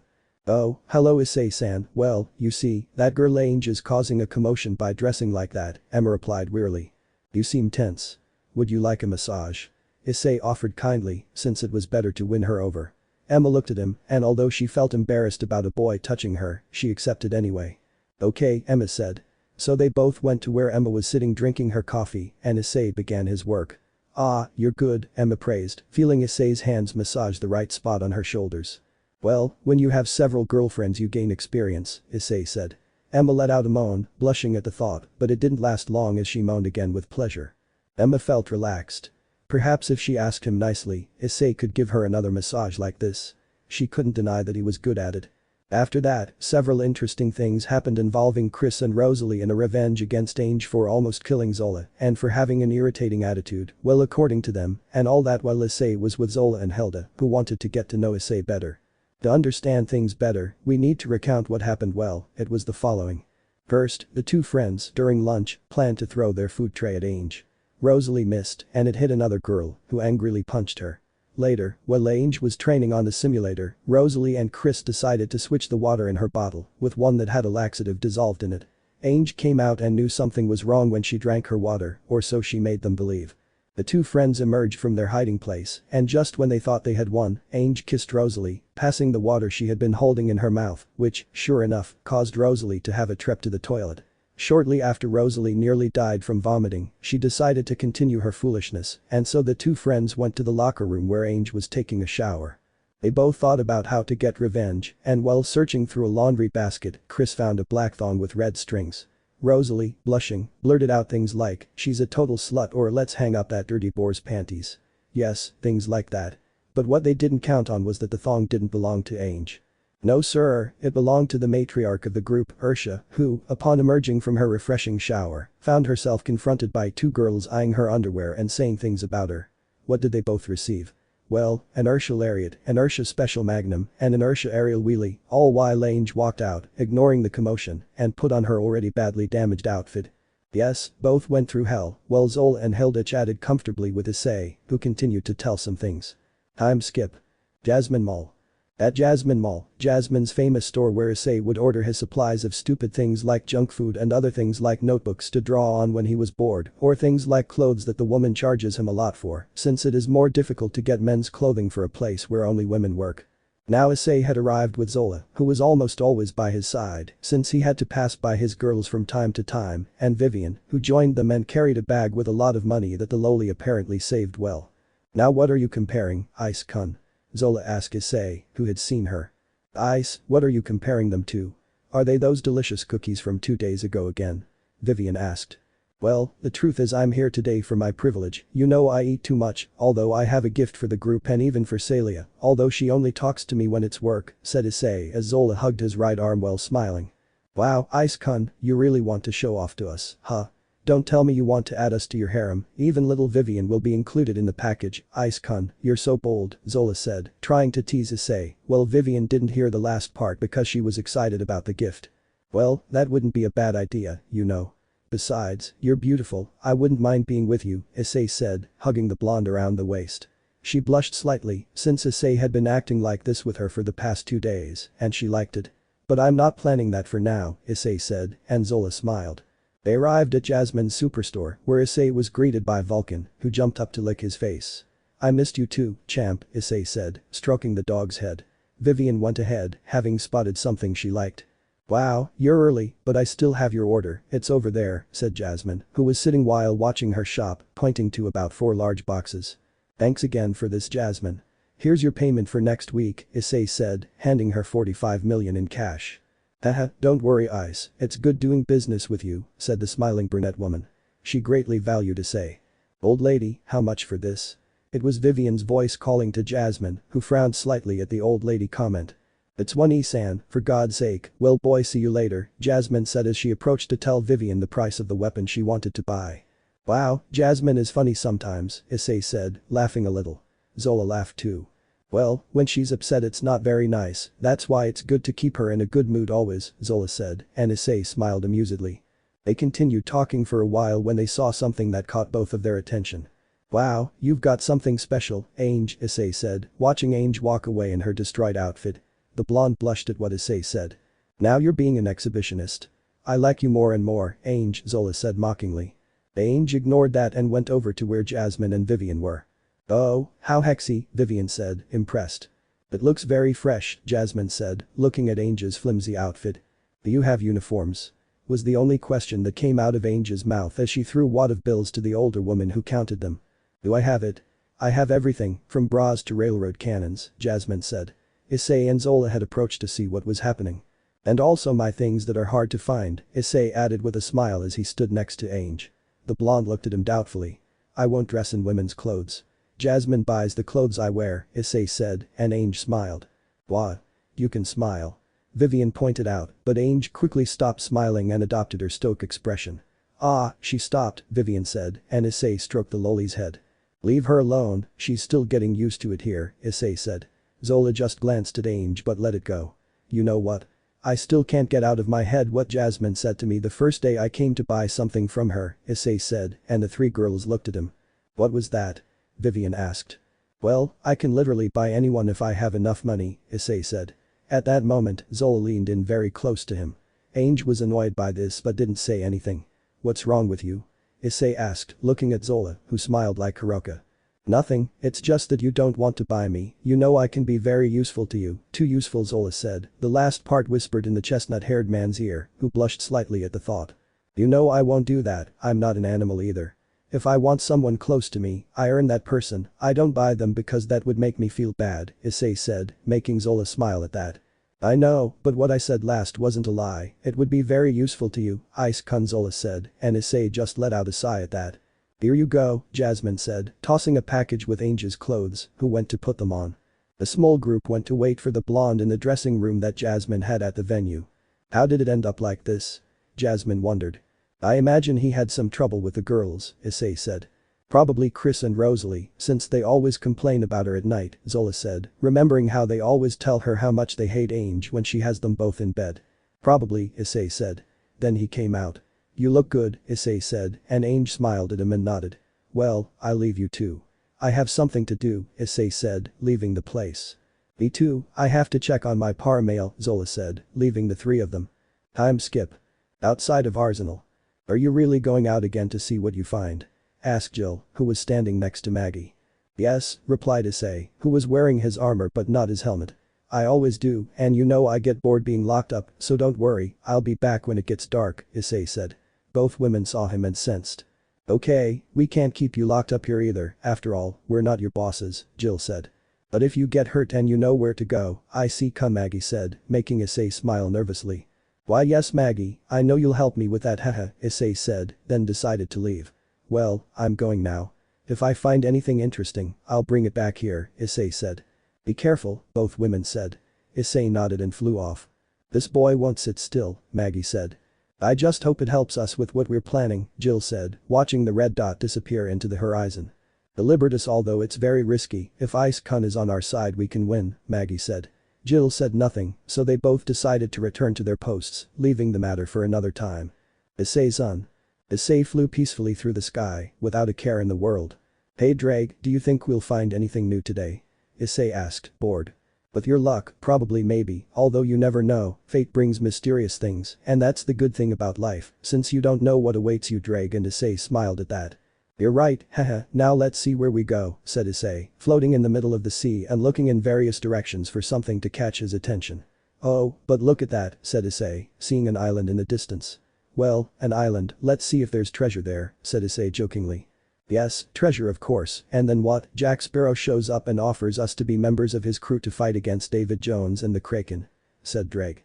Either it's Atlantis and there's a volcano spewing molten gold, or maybe there are some crazy cult experiments with some mothers who are freaking terrifying and sound creepy and can regenerate, a fat guy with a Gatling gun, several weird soldiers, an experiment in cages hanging in midair, and a leader who transforms into a strange spider. I think I should have stopped playing Resident Evil 4 a long time ago, Issei said, following what Drake was saying. But putting the nonsense aside, come on, maybe there's something good to eat, Issei said. You only live with hunger said Drake. Shut up, it's because I have a dragon's body, Issei said. Then Issei decided to fly to the island. Mysterious island. Issei arrived and landed on the island's beach, admiring how beautiful the place looked. Wow, what a cozy place, Issei said, looking around. Maybe I'll find something good here, he added, venturing deeper into the jungle. The next day. Arsenal. While Issei spent the rest of the day and most of the night in Indiana Jones mode in the middle of the jungle, everyone back in Arsenal was in their rooms. 2 hours had passed since Issei left Arsenal and had been flying in circles yes, the idiot flew in circles when he got bored of flying in a straight line. But putting his idiocy aside, the girls were relaxed. Zola was with Hilda, Rosalie, and Chris in their room, Ange in hers, and Vivian was with Celia in her room, with Vivian talking to the Sona from that world and then teasing her about the romance novels Celia was reading. Everyone was calm when what had to happen, happened. A dragon attack alert. They were all in their places and Zola, with her serious demeanor befitting a leader, led the first troop. Alright, it's time to get into your units, Zola said seriously. Yes ma'am said the girls except for Ange who only got on hers, even though she had attack that poked her butt. Ouch, brainless insects, Ange said, annoyed. Ange, hurry up. Zola ordered, and Ange decided to hurry. Ange, the final inspection May shouted to Ange PMA armor, I think it's par May Ange, without problems, how is the inside? She asked Ange who was in a hurry. No problem. Said the blonde. Runway clear for takeoff was announced over the loudspeaker. Team Zola out. Said Zola, leaving in her paramail, followed by the rest. Zola squadron, Ange, leaving said Ange, leaving. In mid-flight they were informed that the target was 1200 meters from their current position. Listen up, the door is about to open. Zola said seriously. Everyone was watching intently when the portal opened, releasing several small dragons. Fire. Zola ordered, and they all began firing at the horde of dragons. But then Ange appeared and attacked the dragons on her own. Ange, don't attack a demon on your own. Zola yelled, but the blonde ignored her and continued what she was doing. It wasn't long before a malfunction in Vilcus, which wasn't the work of Hilda's pink panties, affected one of the Paramale's engines. Ange. Vivian exclaimed, astonished by what had happened. Ange, what the hell happened? Stabilize your unit. Zola said through their communication screen. Ange didn't respond as she was busy trying to keep Vilcus afloat, which she couldn't do. When she switched to battle mode, she was rammed by a small dragon. Vilcus. Celia shouted, worried about the Paramale. Damn it, Ange. Zola yelled, watching Ange fall into the water. Issei's going to be furious about this, she thought, wondering what Issei would say. Leave her alone, here comes the big one, Zola said, watching one of the big ones emerge from the portal. Ange, I hope you come back in one piece, Zola said, then looked at the dragon. Target. The brigantine class ahead. Attack, all units. Zola gave her order. Meanwhile, Ange was being pulled under by the dragon that had her in its grip. Damn it, ice was the last thing Ange thought before losing consciousness due to the water that entered her unit. Time skip. The island. Ange slowly regained consciousness when she felt she was in a bed. She quickly got up but felt pain. I wouldn't move around so much if I were you, said a voice she knew. Ange looked around, seeing that she was in a sort of furnished cave with various items scattered about. Sitting in a chair, reading a book, was a shirtless Issei, his bare torso covered in scars. She blushed at the sight. Lie down. Later I'll ask you what happened, and I'll also tell you why you're in this place. I found you 4 days ago, and it's been 4 days since you lost consciousness, Issei said, leaving Ange in shock. What happened? How did Issei end up in a furnished cave on an island? How did he find Ange? But more importantly, how did Issei find that place? Well, that and more will be revealed in the next chapter. End of chapter 3. Chapter 4. Island. On the island where Issei had been wandering, he came across a surprise in the form of a crashed Vilcus on the island's beach, with an Ange unconscious from the impact. Issei went to get her out of the mecha and took her to the cave he had found earlier and left her on a bed he had prepared beforehand since he was going to stay on the island for a while. Ange was unconscious for 4 days during which Issei cared for her and used some potions he had with him so that her body wouldn't weaken or anything bad would happen to her biological functions. At that time Issei was reading the book he found 4 days ago when he arrived on the island. The book contained many things about how a paramale works and how to repair or properly maintain one, but since Issei found the cave, for that he had to go back a few hours before Ange crashed on the island's beach. Flashback. -4 days earlier. Island. Issei was walking peacefully around the island, enjoying a coconut that he had picked from a palm tree. How peaceful this place is, the chestnut-haired man said calmly as he walked along a path. This path is strange, but that's what investigating is for, Issei added. Just then, Drake's gem manifested on the back of Issei's left hand. We haven't found anything for a while now, I was hoping we'd at least find some ruins of a laboratory or something like that, but nothing, I think we're just wasting our time in this place, said the dragon. Don't despair, we only arrived yesterday and you don't find things that quickly, Issei said. After about 15 minutes of walking, he found a cave entrance. See, I told you we'd find something interesting, Issei said, and Drake just snorted at that. Alright, let's see what we find, Issei said, entering the cave only to find a bunch of boxes and other things, as if someone had been living there before.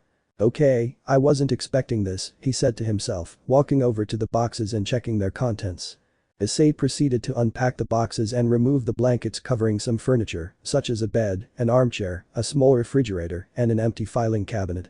He then unpacked various tools and other mechanical equipment for repairing paramales and other maintenance items. Well, I didn't find anything but tools, Issei said, unpacking the last box. One of the small boxes he had taken out and placed on the filing cabinet fell because a broom bumped it.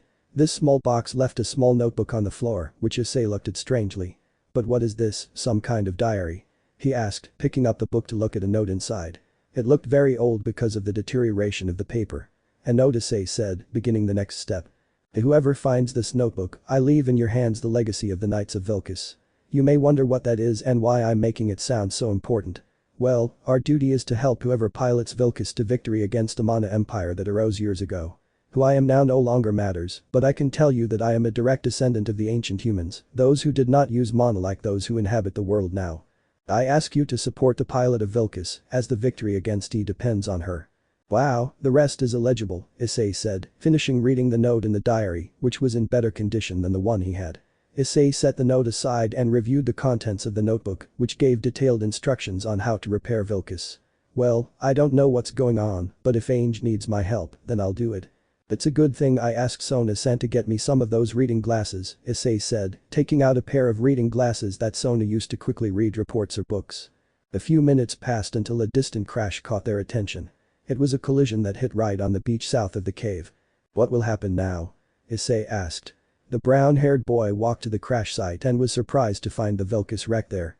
What did you do now, Ange? Issei wondered, approaching the machine to observe an unconscious Ange. Issei approached the girl and took her out of the Vilcus, then carried her bridal style to the cave where he had to make the bed so the girl could recover. Well, she won't wake up for a while, it's perfect for learning about the Vilcus, Issei said to himself as he sat down near Ange and began his reading. From that day on, Issei would check the Vilcus after having cleaned Ange and changed the bandages for the wound she caused herself after the impact. 4 days passed where he had made significant progress until the present day when Ange woke up. Then flashback. Present. Issei had prepared some soup and served some to Ange, who gladly accepted the soup that the brunette had prepared. This is delicious, Ange said to Issei. Thanks, I tried my best, haha, Issei said. Now tell me, what happened that made you crash like that? Issei asked, and Ange looked away. Well, I left without even letting them finish Vilcus's final check, the blonde said, and Issei just shook his head at that. You see what your desperation caused. Now I have to finish fixing Vilcus so we can leave, because I'm not leaving him here. Besides, it's all your fault he's like this, and I'm not carrying him all the way to Arsenal, Issei said to the blonde, who just let out a sigh. Well, enjoy your soup and get some rest since you just woke up after being knocked unconscious, so don't rush it, Ange, Issei said, and she nodded. After a few minutes, they finished eating, and Issei decided to talk to Ange for a bit. And Issei called the blonde's attention. Why don't you get along with the others? Zola and I don't always ask. I mean, I know you were someone once, but after what happened to you, which, to be honest, I don't know, you've become hostile to everyone except Zola and me, since I only saved you, Issei said, looking at the blonde who didn't want to answer. You know what I think, Issei said. I think that since you accepted what you are, and Norma, you stopped seeing yourself as human, he said, and she looked at him, impressed. You look indifferent to everyone else. You don't follow Zola's rules because you see her as nothing more than an insect, just like the others, right? Issei said.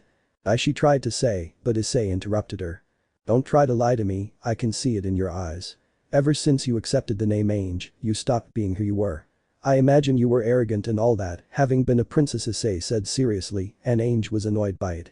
I know what you were. Princess Angelise Ikagura Mitsurugi, who was revered as someone loving and proud. Everyone loved her, and she wasn't imperfect, he said, rising from his chair.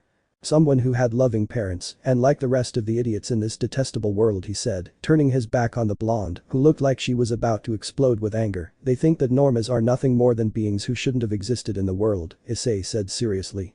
What do you know about me? Ange shouted angrily, fed up with what Issei was saying. You don't know me, you just appeared out of nowhere, you don't know what I suffered. She yelled angrily, but Issei turned around and gave her a cold look. Do you think the world revolves around you, that only you suffer, that only you cry, that only you lose precious people? Issei said, approaching Ange. The blonde backed away with every step the brunette took. You know, well, let me tell you, Ange, no. I might like you and all, but everyone has their limits, and you've crossed yours. You know, I've talked to Zola about several things. She told me she's lost many teammates since she started leading Team 1. She lost her mother when she was little, and she didn't even cry. She told me she fought for her memory, for the future of her friends, and for the survival of Arsenal. Do you think you were the only one who felt bad when you heard about the deaths of those 2 girls? As captain, she felt useless for leaving them unsupervised. So don't play the victim.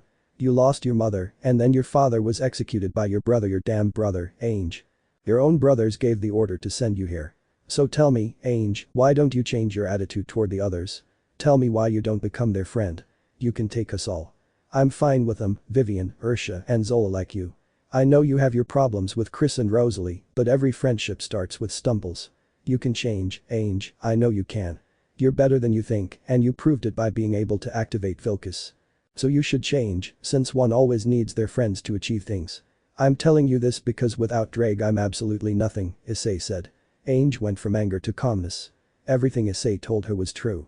She wasn't the only one who existed, and since living in Arsenal, she knew how hard the life of a Norma was. She didn't know about Zola, and she noticed that she kept going even though her mother had died, her mother, the one who told her to live and fight to survive in this world. I'm sorry, Ange said, sitting down on the bed with her head down. I had no idea about anything. I shut myself off in my own world. I'm still affected by my mother's death, knowing that my own brother executed our father.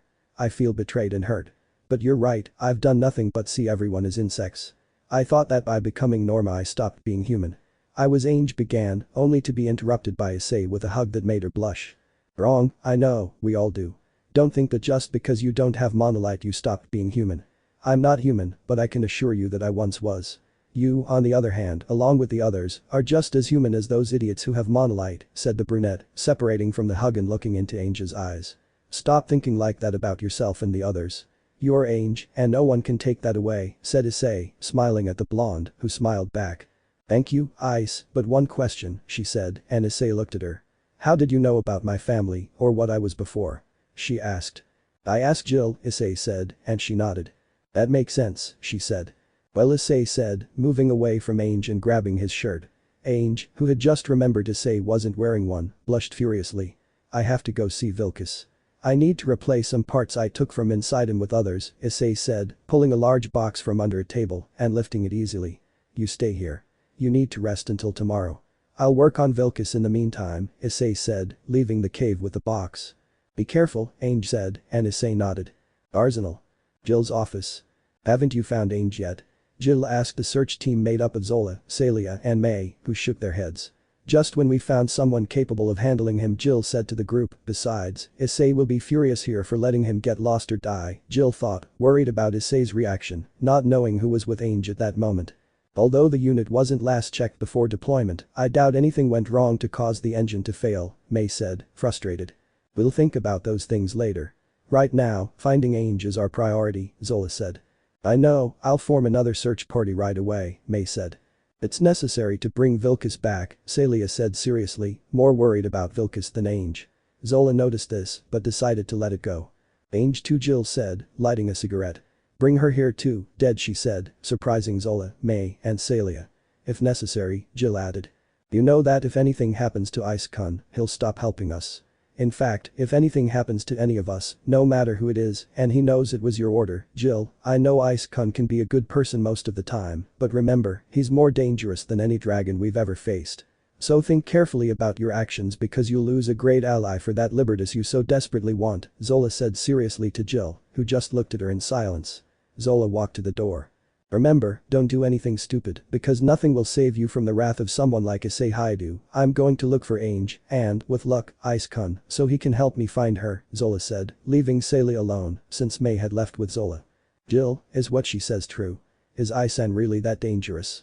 Celia asked, sounding a little nervous about the situation ahead. Jill just looked at her, took a drag on her cigarette, and exhaled the smoke. Unfortunately, yes, you're right, so forget what I said about her being dead, just find a way to bring her here without killing her, I ordered Celia. Yes, she said, leaving Jill alone, who let out a tired sigh. I just hope everything goes well, Ice will be a great help in defeating him, Jill said, remembering her past and how she lost her right arm. Moments later. Takeoff bay. Everything was ready, a helicopter was ready to depart, boarding the aircraft were Celia, May, Zola, and a recovery team that May assembled to search for both Vilkas and Ange. They were boarding when two familiar girls quickly approached. May-chan, Zola. Vivian called, drawing their attention. The little girl was with Ursha, who was carrying a basket. You're going to look for her, right? We'll help too, the little girl said. But they just got back from a mission, Zola said to the two of them, who looked at her while smiling. But you're going too, Zola-san, Ursha said. Besides, she could die if we don't hurry. Ange is still alive, I know it, Vivian said energetically. We have to find her soon, she's sure to be hungry, said the beautiful Ursha with a smile. Oh, whatever, come on, come with us, Zola said, and they quickly agreed, getting into the helicopter. Come on, let's not waste any time, Zola said, getting into the helicopter, followed by Celia and May. And so the helicopter took off into the sky to begin the search for Ange and Vilkas, a search that would take them a while. Island. Day after. Issei and Ange were together on the beach because, you might ask, Issei was repairing and changing some more parts of the Vilkas and Ange to avoid being bored and to spend some time with Issei, decided to help him weigh the tools he needed. Damn, fixing this thing really costs a lot, Issei said, wiping the sweat from his forehead with his forearm. Have you done this before? Ange asked. To be honest, I only learned how things work 5 days ago by reading, but reading and doing are two different things, Issei said, getting down from where he was to sit next to Ange. Until I get it working, we'll be here on this island for a long time, Issei said, lying down on the blanket he had put down for his things and where Ange was, putting his arms behind his head like pillows. Oh, but it doesn't matter, this way we can get to know each other better, Ange said, looking at Issei, who looked at her. Well, that would be good, Issei said. And so began their week and a half time skip on the island. During that time, Issei was making slow progress repairing Vilcus. He spent time with Ange, telling her various things about his life, like when he met the old man with the large breasts as a child, or how his grandfather told him similar stories, how he met Rias and the others, and so on. They also went fishing, explored the island, or at least parts of it, and there were Ange's attempts at cooking that always ended up exploding. When they went to bathe in some nearby spots, after bathing in a waterfall, Ange passed by where Issei was bathing in a small pool. There, she saw Issei naked, but with his back to her, lest he see what Red had left him as an inheritance with his new body and die. She blushed furiously at the sight of Issei, who noticed her but didn't seem to care. She also told him that she helped him repair Vilcus, even in the rain. They had some good times, and instead of Issei ending up in awkward situations perverts, it was the blonde who sometimes ended up seeing the brunette naked. That brings us to today. It was night, and Ange and Issei were sitting on the banks of the river on the island, both admiring the stars. I didn't know there were so many stars, the blonde said as the brunette took a place next to her. Well, they can only be appreciated in places far from big cities, Issei said beside him. You're right, it's been a long time since I've seen the sky, said the blonde, as a fleeting star passed by. How beautiful, she said, smiling. Well, the night sky is beautiful, Issei said, smiling, then looked at Ange and placed his hand on hers, but I'm seeing something much more beautiful right now, he said, referring to the blonde who blushed. According to the Cross-Ange wiki, Ange is 15 to 16, whereas Issei in this fic is still almost 18 since it wasn't April 16th in his world yet, plus he looks older, and Issei is a dragon, and human laws don't bind him to the UN, so it still applies. Ange and Issei looked into each other's eyes, slowly getting closer, and when they were about to kiss, Issei felt something about them, so he lunged at Ange. "Eh?"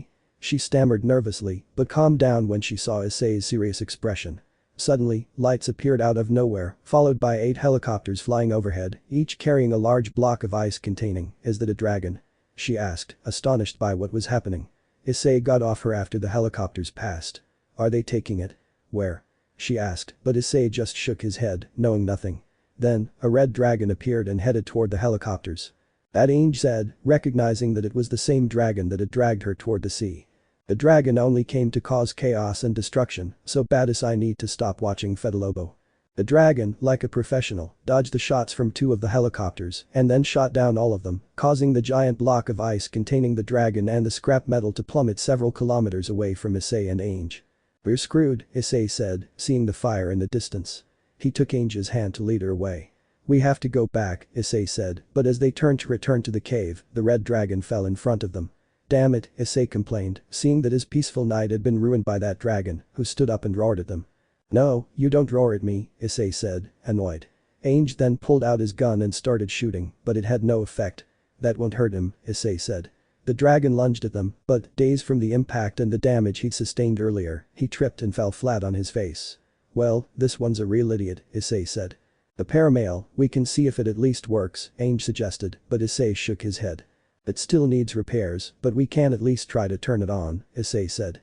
Ange nodded, and they both headed toward the Vilcus, being followed by the dragon. As for why Issei didn't kill it, well, Ange brought it here, Ange would deal with it, period. They arrived at the location in a few minutes, and Ange knew this was her problem, and Issei wouldn't help her. So she pulled out a knife and, as if emulating Leon in Resident Evil. Damnation against the tyrant at the end, she got into position as the dragon reached the shore. "I'm here, you walking corpse," she yelled at the dragon while Issei looked around for the tools he'd left in the Vilcus's cockpit. The dragon roared and lunged at Ange. The blonde girl did what she could against the dragon. The dragon attacked with headbutts, and Ange did what she could with the knife, but when the dragon attacked with one of its wings, it hit Ange, causing the girl to roll away from the blow and her knife. Issei saw this and decided to give her something to defend herself with. "Here," Issei said, handing him a machine gun he had in case he wanted to play by shooting at the water. Ange grabbed the weapon and began firing at the dragon, which was attacking with everything it had. Ange dodged and fired back, all while Issei connected some wires and screwed some things into the Vilcus. Ange shot at the dragon's back, but it struck her with its tail, sending Ange tumbling a few meters away, near the knife she had lost earlier. The dragon was now close to Ange's wound and she watched as it was about to devour her, but Issei connected one of the wires to the Vilcus's power source and it happened. His ring glowed. This resulted in Vilcus being activated and him targeting the dragon. Ignore Tusk, obviously. The hail of bullets riddled the dragon, causing blood to gush from the bullet holes. Ange saw this and decided to use the opportunity to attack. Grabbing her knife, she ran to the dragon and leaped down, intent on finishing it off. Ange began to stab the dying dragon mercilessly, stab after stab he received flat-footed. You wretch, Ange said, stabbing the dragon. Issei saw that it was enough and decided to stop her. That's enough, Ange, he's already dead, Issei said, stopping Ange. The blonde simply stood there without saying a word, a wave of excitement coursing through her body. She clutched her breasts and began to move strangely. Issei looked at her and said nothing, instead glancing at the dragon's corpse to throw it into the sea. The brunette looked at Ange, still in her ecstasy, and let out a sigh. Strange things happen every day, Issei thought, gazing at the night horizon. -2 hours later. Issei and Ange were still on the beach, dawn had already broken and they were looking at the sea. Well, it was a good night, wasn't it, Ange? Issei asked, and she looked at him. It was crazy, he said, looking at the corpse floating near them. Well, Vilcus, you're all fixed up now, maybe you can even go back or something, Issei said, looking at the robot a few meters away from them. Ange took his hand and Issei looked at her. Aren't you coming with me? Ange asked, and Issei smiled. I have some things to do here, so I'll be gone for a while, but I'll be back with everyone, so don't worry, Issei said, caressing the blonde's cheek and giving her a soft kiss on the lips that made her blush. Eyes, she whispered after the kiss. They stood holding hands like that for a few minutes when Vilcus's radio started playing. Ange-san, please answer, Vivian's voice came through the radio. Ange and Issei were shocked, so they both went over to check. Are you dead already? Tell me if you're dead, Vivian said, and Issei smiled slightly at that. That girl and her things, said Issei. Ange approached to answer. Dear Ange, I'm alive, she said. No way, Ange. Is it really you? Vivian asked, overjoyed that Ange was alive. I demand a ransom, she said. Understood, Vivian said, but then someone spoke up. So you're still alive, that's good because Issei would be really upset with us if anything happened to you, you know, Ange. It was Zola's voice. Ange was about to reply, but Issei stepped forward to answer. Well, Zola-chan, I wouldn't know how to tell you since she was with me the whole time, but I'm glad you took the trouble to look for her, Issei said, surprising everyone nearby. Ice-kun, is that you? It's been so long since we last saw each other.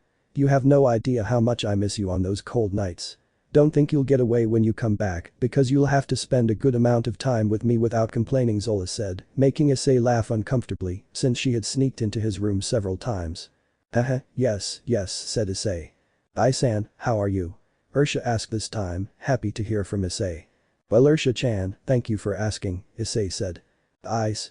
It's so good to know you're okay, we thought you had gotten lost or something, but it's good to hear from you, Vivian said cheerfully. Hahaha, I'm glad to know you're still as energetic as ever, Vivian, Issei said, smiling. Does that mean you'll be going back to Ange? Zola asked this time. No, I need to get to know this place better.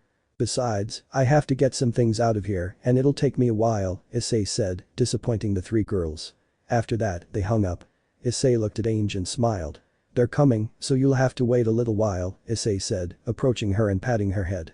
Take care while I'm gone and don't do anything silly, Issei said, and she pouted at that. HMPH, I don't do silly things, she said. Issei smiled and gave her a kiss on the cheek, which made her blush. Well, I'm leaving now. If they ask, tell them I went far away before they try to convince me to come back, okay? Issei said, and Ange nodded. Alright, see you later, Ange, Issei said, waving goodbye. Yes, see you later, Ice, she said, waving goodbye to the chestnut-haired boy who ran off into the jungle. Minutes later, the helicopter they were using to search for Ange arrived. And now a question, who's still alive after the crash? Asked Vivian, who was standing by the helicopter door with Ursha and Zola, who were smiling at the sight of Ange. The answer is Ange. She shouted, waving to Ange, who smiled. What to say? Well, said the chestnut-haired man in another cave. He had some bags hanging over his shoulder as he looked at an object covered by a blanket. It's time to leave this place, don't you think, Drake? Issei said. Yes, mate, it's time to go somewhere else since you only stayed here because of that girl, Ange said Drake. Yes, after all, I couldn't let him die, Issei said, approaching what was covered by the blankets and removing them to reveal a vehicle. Who would have thought that something as cool as this would be in a place like this?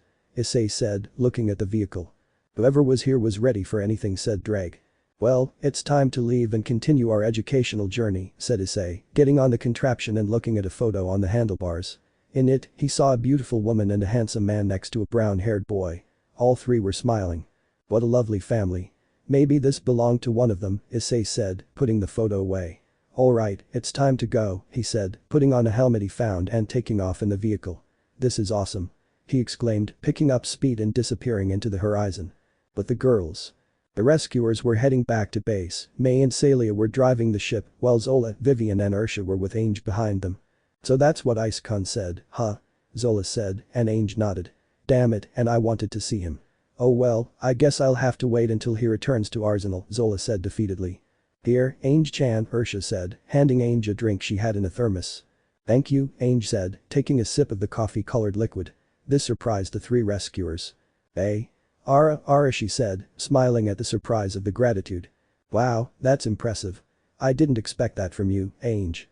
Did spending time with Issei change you in some way? Zola asked, making Ange blush as she remembered the kiss Issei had given her. This alerted Zola and Ursha. Wait, what happened on that island? She asked, jealous that Ange had received something she hadn't yet. Ange ignored her and instead looked at Vivian. Hey Vivian, Ange called after Zola told her, don't ignore me, but she continued anyway. Do you still have those weird pendants? She asked, surprising everyone. Ange, you said my name, Vivian said, surprised. There's nothing in my cabin, she said with a gentle smile, a smile that was contagious to Vivian, Ursha, and Zola. I don't know what happened on that island, but Issei was able to change you, Zola said, smiling. Issei is amazing, said the beautiful Ursha, smiling happily, pleased that Ange was finally talking to them. It smells like curry, is that okay?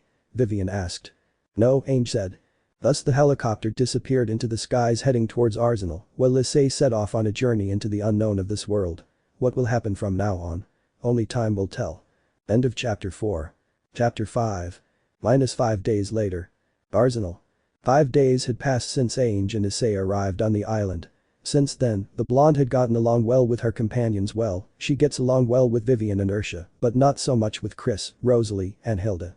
The first two dislike her for almost killing Zola, and Hilda likes to stir things up with their fights with Ange. With Celia, she's more professional, and with Zola, it's like escaping the stalker boss who was harassing her at that time since Issei hadn't arrived. But Issei, this journey took him to all the places he found interesting, avoiding contact with all those hypocritical humans with Mana. Issei helped several normal women escape from a facility outside the Misuragi kingdom, which was later destroyed by Issei. He also visited some interesting places and ate food in less crowded spots. Traveling on that ship was great. After that, he returned to Arsenal, where he was greeted by a cheerful Ange who hugged and kissed him on the lips, annoying Ursha and Zola and a little Jill along with the others. Zola didn't stay behind and kissed Issei in front of everyone, further upsetting them all. But Ange and Zola started arguing about who was better for Issei, and the aforementioned did what any man would do in that situation, he left to go rest in his room and avoid trouble. Of course, it didn't last long, as Zola and Ange burst into his room, declaring they would be with him whether he liked it or not. Issei accepted, though he would have done so without the masking, thus beginning a relationship between Issei and both Norma, leaving the others with a touch of jealousy. However, Zola, being the woman she is, had a plan where Issei would come out on top, a plan that would be in place for as long as he lived in Arsenal. She also took advantage of the night, ending up with Issei and Zola having Hex for an entire night. She's grateful she learned that noise-cancelling spell for these occasions. All of that brings us to today, where after a mission Issei was lying in his bed, which he bought with what he earned, with Ange on top of him hugging him, the blonde dressed in her everyday clothes. I still don't understand how you and Zola decided on this relationship so easily, Issei said, stroking Ange's hair. The blonde enjoyed being like this with Issei, while Zola was busy with her duties as leader. Ange looked at Issei, smiling sweetly. Well, it's not like you're complaining anyway, said the blonde, and Issei smiled. You're right, haha, I'm not complaining about this at all, Issei said, kissing the blonde on the lips, who returned the kiss. Just then, the bedroom door opened. It was Zola who had finished her chores and wanted to spend some time with her boyfriend. Well Ange, leave me alone with Issei-kun, it's your turn now. Besides, Ursha and Vivian are looking for you, so go on, choo-choo, Zola said, making Ange groan and reluctantly get up, but not before kissing Issei. TCH, take advantage of the fact that he's not only your boyfriend, but mine too, Ange said to Zola, who smiled arrogantly. HMPH, I'm the oldest here, so don't get too cocky, Ange. Go over to the girls. They want to talk to you about something, Zola said as Ange left, leaving Issei and Zola alone. Alright, finally alone. Now, Ice-kun, don't you want to have some fun? Zola said flirtatiously as she straddled the brunette and began kissing him. Issei wrapped his arms around her waist. As much as I might want to, we already did it the very night we started this relationship, and that was like 2 nights ago and the night after that, and also when I was taking a bath a few hours ago, so now you'll just have to put up with it, Issei said, kissing the woman who pouted. You're bad, plus I feel something hard forming down here, she said, moving as she felt Mini Issei under Issei's pants. She began to move, starting to harden Mini Issei. Zola, don't tempt me, Issei said, resisting the urge to give it to her hard, to which she smiled. Make me, she said as she squeezed Issei's member through his pants with her left hand and began to move her hand up and down. You know what, damn it, you earned a good punishment, Issei said, changing position so Zola was under him. It's time you learned that you don't mess with a dragon, Issei said, starting to kiss Zola, and she responded by hugging the brunette around the neck. For the next 2 hours, moans could be heard coming from the chestnut-haired boy's room. Luckily, there were no girls nearby. It also helped that he was in a place somewhat removed from the others, but that didn't stop a certain woman with green hair and glasses from blushing and getting her panties a little wet upon hearing it. She went to look for Issei to talk for a while, but instead left, feeling very jealous after hearing Zola enjoying Issei. -2 hours later. Issei's room. I don't know why, but I feel like you're getting better at it each time, because the 2 times before this you were different, said a naked Zola, hugging a naked brunette who was holding her by the waist very close to him. Well, that's what my girlfriends say too, Issei said, remembering that when he did it with any of the girls, they always ended up saying that he did it better than other times. He didn't know why, but he felt that he learned something new every time with his girls, and Zola was no exception. Well, they're not wrong, Ice-kun, Zola said, resting her head on her lover's chest as Issei stroked her head while staring at the ceiling of his room. I already imagined that she would be the first to sleep with you, it was written in the stars from the moment you met her, Drake said to Issei. Shut up, Drake, Issei said. But I'm right, Drake said. That's right, you're right, said Issei, and the dragon laughed at that. They spent some time cuddled close together until Arsenal's alarms went off. But what's happening? Issei asked. I don't know, it's very strange, unless a dragon has appeared nearby, Zola said. That can't be, but we'd better go and see, Issei said, making Zola groan in disgust. I wanted to continue like this, but we have to see, it's our job, she said, getting up from her comfortable place. At that moment, Issei pulled her into a kiss before she could stand up. She moaned with pleasure, returning the kiss, and they separated after the kiss. I promise we'll have some time together later, so let's get to work, Zola-chan, Issei said, and she nodded happily. I promise, Ice-kun, we won't leave here for a while, haha, he said pervertedly, imagining a good round of hex like the first time. Issei smiled ironically, remembering Akeno and Kuroka. They would make good friends with Zola. They got dressed and quickly went to see what was happening until they heard that an intruder was in Arsenal. This surprised them, but it puzzled Zola since this had never happened before. Nevertheless, they went to see who the intruder was. Moments later. Issei and Zola arrived at one of the hangars, since it seemed the intruder had sneaked into one of the supply planes, but when they arrived they found a scene in which Ange was being hugged by a girl dressed as a maid. What's going on here? Issei asked the girls, and Hilda answered him. It seems the princess has her maid here, he said, pointing at the girl. Maid? Issei asked, looking at Ange and the maid. Is that right, Ange? Issei asked the blonde who just looked at him, as did the maid, but the latter looked at him strangely. Time skip. Control room. So her name is Momoka Ojanum, and she was Angelize's head maid, interesting, but the most important question is why is she here? Issei asked Jill and Emma. Zola was with him because she also wanted to know about the maid. It seems she came looking for Ange, but now she can't return because if we send her back to the kingdom, there could be a risk that all information related to the dragons and the Norma will be exposed, Emma said, stressed and leaning back in her chair. What a problem, said Zola. Yes, but he only came to visit her, can't we do something about it? Emma asked Jill, who took a drag on her cigarette and exhaled the smoke before putting it out in the ashtray. Visiting her, huh? It's impossible for a Norma like me to change the rules set by humans, Jill said, making Emma lean back in her chair. But Issei saw this and decided to give her a massage, as he had been doing since he started talking to her. Thank you Isan, I needed this, Emma said gratefully, enjoying her massage. No problem, besides, well they're looking for a solution to all this, why don't they let them be together? I mean, she came to visit Ange, she risked a lot just for that, Issei said. Ice-kun is right, let's leave them together, Zola said, thinking that this way she could have Issei all to herself for the time being. Yes, we'll let them be together for now, Jill said. Time skip. The next day. Dining room. It was morning, time for breakfast after a few crazy hours with Zola. Issei arrived and saw the woman with Chris, Hilda, and Rosalie talking. The brunette knew they cared about Zola well, only Chris and Rosalie. Hilda was another matter, but that didn't matter anymore. He noticed Chris and Rosalie looking at him with blushes on their faces. Then he saw Zola smile suggestively and wink at him. Zola couldn't keep her mouth shut now. She'd have those two after her. He glanced at Hilda, but she looked away with a subdued expression. He stopped thinking about that and looked at Ange and Momoka in line. Issei approached to join the line behind the maid, who looked at him. "Good morning, Ange-chan," Issei greeted the blonde girl, who smiled at him, but Momoka got annoyed with Issei. "How rude. You shouldn't address Angelize-sama like that. You should be more respectful to someone like her," Momoka said, scolding Issei, who just stared at her with a poker face. This annoyed Ange, since Momoka shouldn't speak to her boyfriend like that. "Well, she's my girlfriend and she likes it when I greet her like that," Issei said, leaving Momoka speechless. No girlfriend," the maid exclaimed. "Come on, move it, I'm hungry, and yelling in people's faces is very rude, Miss Maid," said Issei, and Momoka saw that Ange had already taken her food and was waiting for Issei to one side. Momoka approached the cook who didn't serve her anything. "You're not a Norma, are you?" the cook asked Momoka, who just stared at her. "In that case, I don't have anything for you. If you want to eat, you'll have to pay," the cook said to Momoka, who was left with a what? Look on her face. "Hey?" Momoka asked, confused. "You buy what you want, that's how it works here," said the cook, but then Issei pulled a roll of money out of arsenal and gave it to the cook. "I'll pay for mine and hers today, oh by the way, later I'll bring you something I got outside," Issei said to the cook who nodded, taking the money and serving Momoka her food.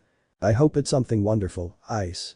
Eating the same thing all the time isn't good for girls," said the cook, and Issei smiled. "Alright, wait while I get your food," said the cook, going into the kitchen, obviously, leaving Issei and Momoka, who was still confused about Issei paying for her meal. Thank you for the food," Momoka said to Issei, who just looked at her. "You're welcome," Issei simply said, waiting for his food. After a few minutes, the cook returned with a pile of food on a tray. Issei smiled at the sight of the pile of food. The cook gave Issei his food, and he thanked her. Momoka watched Issei with great surprise, wondering how someone could eat so much. "And Angelize-sama, is it normal for him to eat so much?" the maid asked, to which she only received a nod from Ange.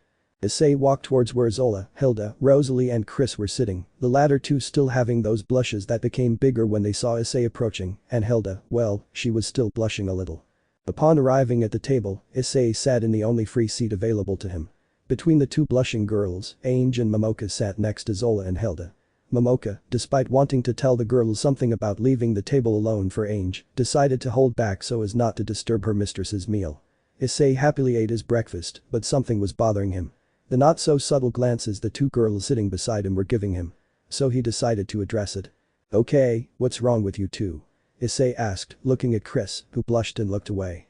Then he looked at Rosalie, who turned red and started to get nervous, beginning to stammer. You Zola Rosalie didn't know what to say, so she just looked away. Upon hearing Zola's name, Issei looked at the woman, who smiled as if nothing had happened. The brunette was about to say something, but he saw Momoka begin to lose strength and collapse, her face pressed against the table. "We have to take her to the infirmary, let's go Ange," said Issei, his meal half finished.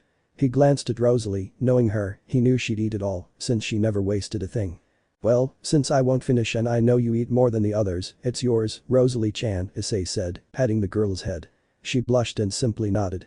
Chris watched this with jealousy, a jealousy Issei didn't notice since he wasn't looking at the light blue-haired girl. Then Issei carried the unconscious Momoka bridal style, much to the annoyance of many of the girls in the first squad, especially Ange, Hilda, and finally Ursha, who was watching everything from a table where she was eating with Vivian and Celia. Time skip. Jasmine Mall. Now Issei, Ange and Momoka were eating hamburgers from a machine that Jasmine had in her shop. Issei had several hamburgers, and Ange and Momoka each had one. "So you went 3 days without eating, that's pretty neglectful for a maid, you know," Issei said, devouring one of the many hamburgers he had in a bag. "Yes, you should have told me that," Ange said. "I'm sorry, I was just thinking about seeing you," Momoka said, looking at Ange. The blonde gave her a wad of money, missing her. "Here, get what you need with that," Ange said, and Momoka curiously took the wad of bills. "So this is what you called money?" Momoka asked, looking at Ange. "Thanks, I always thought a monetized economy was an imperfect system, but it's also kind of fun," Momoka said, looking at the banknotes with a calm smile. "Well, it depends on your point of view. Where I come from, the system has been like this for a long time, a simple system, yet complicated at the same time due to many factors I never understood," Issei said, eating his 5th hamburger. Just then, Maggie entered with a group of nurses carrying a stretcher with one of the girls from another squad whose arm had been severed. Blood was splattered and Momoka felt disgusted at the sight. Issei and Ange, on the other hand, saw it as normal. Ange because she had seen several things like this there, and Issei because he himself had seen several people without arms who had them reattached with phoenix tears, so it was quite normal. Ange stood up and began to walk away, but not before kissing Issei's cheek. What was that? What are you doing here? The maid asked. Issei finished his last hamburger and got up to go for a walk, since Ange wanted to be alone for a while. What was that, you ask? What you see is what life is like here. Those girls go through things like that, or they simply die. What are they doing in this place? They're trying to live the lives that were taken from them simply because they don't possess monolite. They live by hunting to survive and earn a living, Issei said, turning his back on Momoka, then looking at her over his shoulder. You're nice, but you should know that nothing is beautiful in this place, nothing. You have to understand that since Ange was brought here, she's no longer the person you once loved so much. You have to understand that she's a Norma, and as such, she had nowhere else to go but here. So don't think she's still Angel Eyes Ikagura Mitsurugi, princess of the fallen Mitsurugi kingdom. That person is dead now. Her name is Ange now, and Norma who, despite everything, has managed to move forward, Issei said, then looked at Ange in the distance. And if you think she might get hurt like those girls, don't believe it. I'll prevent that at all costs. Whatever it costs, Issei said, leaving Momoka deep in thought. Wait, you haven't told me your name yet, Momoka said. Issei stopped and looked at her. Issei, hi to Issei, that's my name, but you can call me Ice like everyone else, Issei said as he left the place to go somewhere else. He needed to distract himself for a while. Momoka watched him leave and began to think about what he had said about her Angel Eyes Sama. She would have many things to think about. Time skip. Night. Dining room. Dinner time had already passed and only a few girls were in the place, but at one table were Ange with Issei. The brunette had already finished eating and saw that his girlfriend was thoughtful. He hugged her by the waist, pulling her towards him. What's wrong, Ange-chan? You seem very distracted, Issei asked. Ange let out a sigh and leaned back on Issei's shoulder. I heard something I didn't like, she replied. What was it? Issei asked. Something to do with Momoka. They say they'll kill her because they don't want anything that happens here to spread to the world, Ange said, and Issei got annoyed. I'll have to talk to Jill about this, he said seriously. He didn't dislike the maid. On the contrary, she seemed like a good person and very helpful. It was stupid that they killed her if she hadn't seen anything about the dragons. He would have a serious talk about it with Jill and Emma. Just then, Momoka sat down next to Ange, her face trying to hide her sadness as she placed her food on her tray. Hello Momoka, Issei greeted her, and she looked at him. Hello Isan, he replied to the greeting. What is that? Ange asked Momoka. Oh, this is the last meal I'll have here before I go too. Of course I'll pay for it, Momoka said, shoving a spoonful of mashed potato into her mouth. Ange watched Momoka eat, thinking about what she'd heard about Momoka being killed. Issei saw this and decided to go see what was happening. Ange, I'm going to talk to Jill. This can't happen, so I'll see you later, Issei said seriously, then gave the blonde a small kiss on the lips, which made her smile. Momoka saw them, blushing slightly, but let it go since he was Ange's boyfriend. Moments later. With Issei. The chestnut-haired man walked seriously through the corridors of Arsenal. Several of the girls and female employees looked at him with a hint of nervousness. They knew what he was capable of, and if he was so serious, it must be something that was bothering him. Issei walked through several corridors looking for Jill and Emma. Along the way, he ran into Zola, who looked at him strangely, finding it odd that her man was so serious. Ice-kun, what's wrong? Why are you so serious? Zola asked, taking Issei's hand. The brunette stopped and looked at her, letting out a sigh. It has to do with Momoka. According to Ange, she heard that they would kill her if they took her from here to protect the dragon's secret from the world, Issei said. That's right, I heard that from the girls too, although it's probably true. You know Arsenal is under the orders of human rulers, they give the orders so they take those measures, Zola said. Issei got annoyed and his face showed it. I swear, if I run into any of those idiots, I'll beat them so badly they'll wish they were dead. It doesn't matter if they're women or men, I don't give a shit, Issei said angrily. Zola hugged him, placing the brunette's head between her soft large breasts while she stroked his head. Relax, darling, I know you'll do it, but what matters now is finding Jill and Emma, right? I think they went to the hangars to send the maid back, so let's go, Zola said. Issei looked at her and nodded, but not before kissing her. Thanks, you know how to calm me down, let's go to those two, Issei said, and Zola nodded, but then. Type eye contact alert. The alarm sounded, indicating that a dragon had appeared, or rather several. It was time to get to work. Oh crap, here we go again, Issei said. "Let's go, darling," Zola said, and Issei nodded. They quickly went to answer the call of duty. The next morning. Hangers. It was all over, the dragons were eliminated by Issei, who was still upset about Momoka. The girls decided not to get involved between the red dragon and the poor dragons. After several hours it was 5 in the morning, and the girls had already landed. Ice was upset, Rosalie told Chris. Yes, he didn't seem like his usual self, the light blue-haired girl said to her friend. Well, even though he looked great annoyed, Hilda said unconsciously, as the two friends noticed. You like it? They both said while pointing at the redhead, who blushed. I didn't mean that, I mean, he looked great killing those dragons, especially when he saved me from being hit by those two who appeared behind me, but Hilda didn't know what to say, so she kept quiet, watching Chris and Rosalie smile mockingly. So what if I like him? In the end, you two like him too, or were those blushes from yesterday just your imagination? Hilda pointed, blushing, at both girls, who fell silent. Stop fighting already. If you want Ice-kun, you have to ask my permission. Although, a quartet or quintet wouldn't be bad after all, he has a lot of stamina, if you know what I mean, Zola said, approaching the three who blushed deeply, already knowing what Zola meant. A little further away from them, Ursha, Celia and Vivian walked towards the showers while talking. Ice was great as always, but I noticed he was annoyed, Vivian said. That's right, he seemed too upset, Ursha said, placing a finger on her chin. Well, you're right, something is bothering him, but he still had to follow the rules, he killed all the dragons by himself, said Celia. But where could she be? She didn't come back with us, Vivian said. Maybe he had something to do? Ursha offered. Maybe, said Celia. Elsewhere, in another hangar, one of the ships that would take Momoka to her end was already ready. Momoka was saying goodbye to Jill and Emma, thanking them for letting her be with Ange, while Ange was worried. Issei told her not to do anything since he would take care of everything, but that didn't stop her from worrying about Momoka. But then, as Momoka was following behind the escorts, something happened. Wait a minute. Issei shouted, arriving from the sky in his armor. Jill and Emma were surprised. The two escorts pointed their weapons at him, thinking he was an enemy. Jill saw this and decided to stop it. Stop, don't shoot, he's an ally, Jill said, and the two lowered their weapons. Issei landed and revealed his face by removing the helmet of his red armor. Issei was serious, and that made Jill and Emma nervous. What's wrong, Ai-san? Emma asked nervously. She's staying, Issei said, pointing to Momoka, who was still amazed by the armor. But you can't, she was about to reply, but Issei didn't let her. I said, she's staying, he said seriously, making the green-haired girl very nervous. But, Emma said.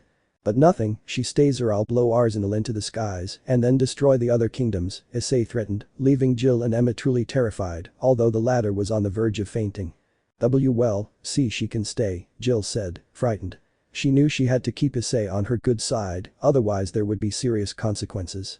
Jill looked at the two escorts. Leave her alone, she's staying, she gave the order, and the escort simply returned to the ship.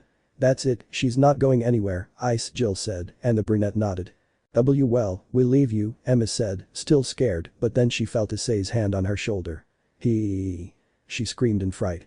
Emma, I'm sorry if I scared you, but it was the only way they would leave Momoka here. I knew what would happen if they took her away. Understand that I'm not doing this for fun, Issei said, apologizing to the green-haired girl, who calmed down. Okay, but you have to do something for me later, Emma said. Issei smiled. Okay, no problem, Issei said, and she and Jill left. Issei watched Momoka hugging Ange, who was smiling. Momoka approached Issei. Ai-san, thank you for letting me stay here. Thanks to that, I'll be able to be with Angel Ai-sama, the maid said, bowing. You don't have to thank me, my friends' friends are my friends, so don't worry about it. Ange would have done the same, so don't worry, Issei said. No, I really appreciate it, I'm indebted to you, so I'll find a way to repay this favor, Momoka said. By the way, are you some kind of knight? Momoka asked, noticing the red armor that Issei hadn't taken off. No, I'm just a simple boy in armor, Issei said, but Momoka didn't buy it. Then they decided to go and rest since this had been a crazy start to the day, and that's saying something, considering not many crazy things had happened. End of chapter 5. Chapter 6. -1 week later. Arsenal. A week had passed since the Momoka incident. The maid had been attentive to both Ange and him, although he wasn't attracted to the idea of a maid yet. But it seemed that Ange was the one with the most problem, as Momoka was constantly hovering over her, and Ange found it annoying, as she had already told him. Also, Zola has been all over him almost all the time, much to Chris and Rosalie's jealousy. This is because ever since Ange rubbed it in his face that he had kissed her, Zola wanted a kiss too. Although Issei initially refused, he eventually gave in, much to Zola's delight. He also spent time entertaining the little girls of Arsenal with Ursha, telling them stories about his world and so on, leaving the children, especially Ursha, charmed by how he treated them. Now Issei was on the outskirts of Arsenal, sitting under a solitary tree, looking at the sky while thinking about everything that had happened since he had been here in this world. Maybe he could return home someday, but the problem was how. "We'll find a way, partner," Drake told him, and Issei let out a sigh. "I hope everyone is well, my parents and the girls," said Issei, and Drake hoped the same, since even though his partner was in a sort of relationship with that Zola girl, he still missed his girls. "So here you were, huh, Ice-kun?" Zola's familiar voice asked. Issei smiled at her and clapped his hands next to her as she went to sit very close to him. "Thinking?" she asked, and Issei nodded. "My world, I'd like to go back and tell everyone I'm okay," Issei said, and Zola felt sad. She didn't want Issei to leave. Issei noticed this and took her hand. "Do you want to come with me? In my world, it doesn't matter if you have mana or not. Everyone will treat you the same. After all, I wasn't always strong. I started out as the weakest, and thanks to help, I'm where I am. Tell me, Zola, would you like to come with me to my world?" Issei asked, and Zola smiled and hugged him. "Yes, I would go with you, but..." Zola said cheerfully, but then she remembered something, and Issei already knew what it was. "It's about Chris, Rosalie, and Hilda, right? You don't want to leave them behind," the brunette said, and she nodded. "Even though I bought them myself, I can tell you that I love them as much as I love you, and I don't want to leave them in this world where they can only suffer," Zola said, and Issei smiled and gave her a soft kiss. "Don't worry, when I find a way to leave, I'll take all of Arsenal with me. No one deserves to live like this, and I assure you that in my world they'll find a place to call home and won't have to fight to the death against dragons. I promise you that," Issei said, and Zola smiled. "Although, what did you tell those three who always blush furiously whenever they see me? You're not going to tell me what you told them about what you and I do in bed?" Issei asked, to which Zola winked, confirming that he was telling the truth. "You could talk to them and they'll tell you, since I've only seen you talking to Ange, Jill, Maggie, and Emma. Maybe if you talk to them you could find out why you're blushing," Zola said, and Issei thought for a moment. "Maybe later, but changing the subject, I see you returned safely from your mission against that new dragon, but what happened to Ange? Was she finally able to follow the rules you gave her and work as a team?" Issei asked, and Zola smiled. "Well, that Neos had the ability to create a gravity field, but it was thanks to Ange's teamwork that we were able to eliminate him and gather data. We made a fortune, but Ange didn't get much, haha, but that was partly because she's sick," Zola said, and Issei's eyes opened slightly. "Well, I'll have to check on her in bed, even though Momoko is taking care of that, but I still need to see her," Issei said. Just as they were about to continue talking about the sky above Arsenal, something appeared that surprised them both and triggered the facility's alarms. A wormhole appeared. It wasn't the typical portal from which the dragon emerged, but rather a small hole. Issei could sense an aura that surprised him greatly. "Rias!" Issei shouted, seeing a crimson stain crash to the ground. Issei quickly flew to where his beloved Reteed fell and caught her in his arms. "Rias! Rias, answer me!" Issei shouted when she slowly opened her eyes. "I'm dreaming, I see my ice in front of me," and then she fainted, worrying Issei who didn't understand anything. "Damn, I have to take her to the medical room," said Issei, approaching Zola, who was intrigued to see the beautiful Reteed in Issei's arms. Ice-kun, don't tell me she's," Zola said in surprise, and Issei nodded. "Rias Gremory, my fiancé, but I don't know what happened, so let's go to the medical room, besides Jill will ask me for explanations about this, so we better go now," said Issei, and Zola nodded, following the brunette into Arsenal. Time skip. Medical room. "So she's one of your girlfriends from your world, huh?" Jill said, looking at the unconscious Rias being attended to by Maggie and her team. "Indeed, but I don't know how she ended up here, to be honest. I doubt it's the same way I did," Issei said, looking at his beloved Reteed with concern. This made Zola jealous, but she calmed down since she was Issei's first wife. "Well, we'll know when he wakes up, so let him rest, and maybe he'll wake up tomorrow or the day after," Jill said. "It's amazing to meet people from another world, but it's intriguing to know how she got here," Emma said, looking at Rias with interest. Issei saw Emma and smiled. "You know, Emma, you remind me of one of my partners," Issei said, making the green-haired girl with glasses blush.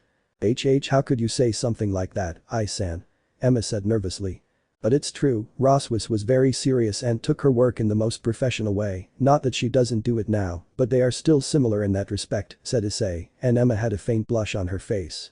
"She sounds like someone I'd get along with, I'd like to meet her someday," the green-haired girl said more calmly. "Yes, someday," Issei said, kissing the unconscious Rias on the cheek. She smiled with a faint blush, which brought a smile back to Issei's face. Rest, my crimson princess, Issei said, silently leaving the medical room, followed by Zola, leaving Jill, Emma, and Maggie behind. He's cheerful, it's good to see him like this, Jill said, smiling. Yes, ever since she arrived she's had that longing look in her eyes, and this girl ignited a spark that was missing in her, Maggie said. Well, let's let the patient rest. We have a lot to do, and the festival is in 5 days, so we'll be busy for a while, Jill said. Jill left the room to find Issei waiting outside. What's wrong? I know she's your girlfriend but Issei interrupted her. It's not that, I want to talk to you about something that's been bothering me lately, Issei said. And what would that be? Jill asked, intrigued. About that Libertas thing I read in this diary, Issei said, showing a diary, which made Jill's eyes widen at the sight. Where did you find that diary? Jill asked. On the island where Ange was stranded, I read the contents, and I was intrigued by the Libertas thing, Issei said, and Jill let out a sigh. I wasn't expecting this, but I'll tell you about Libertas, so follow me, Jill said, and Issei followed her. They arrived at the hot springs where she told him to go in. Issei didn't quite understand why she wanted that, but he agreed anyway, since he could take advantage of the opportunity to see Jill's nice body. So he undressed and proceeded to enter the waters after rinsing his body. Issei sat in the water with a towel tied around his waist, relaxing. After all, seeing Rias there had thrown him off, and he needed to unwind. After a few minutes, Jill approached, a towel covering her body, but she removed it, revealing her nakedness to Issei.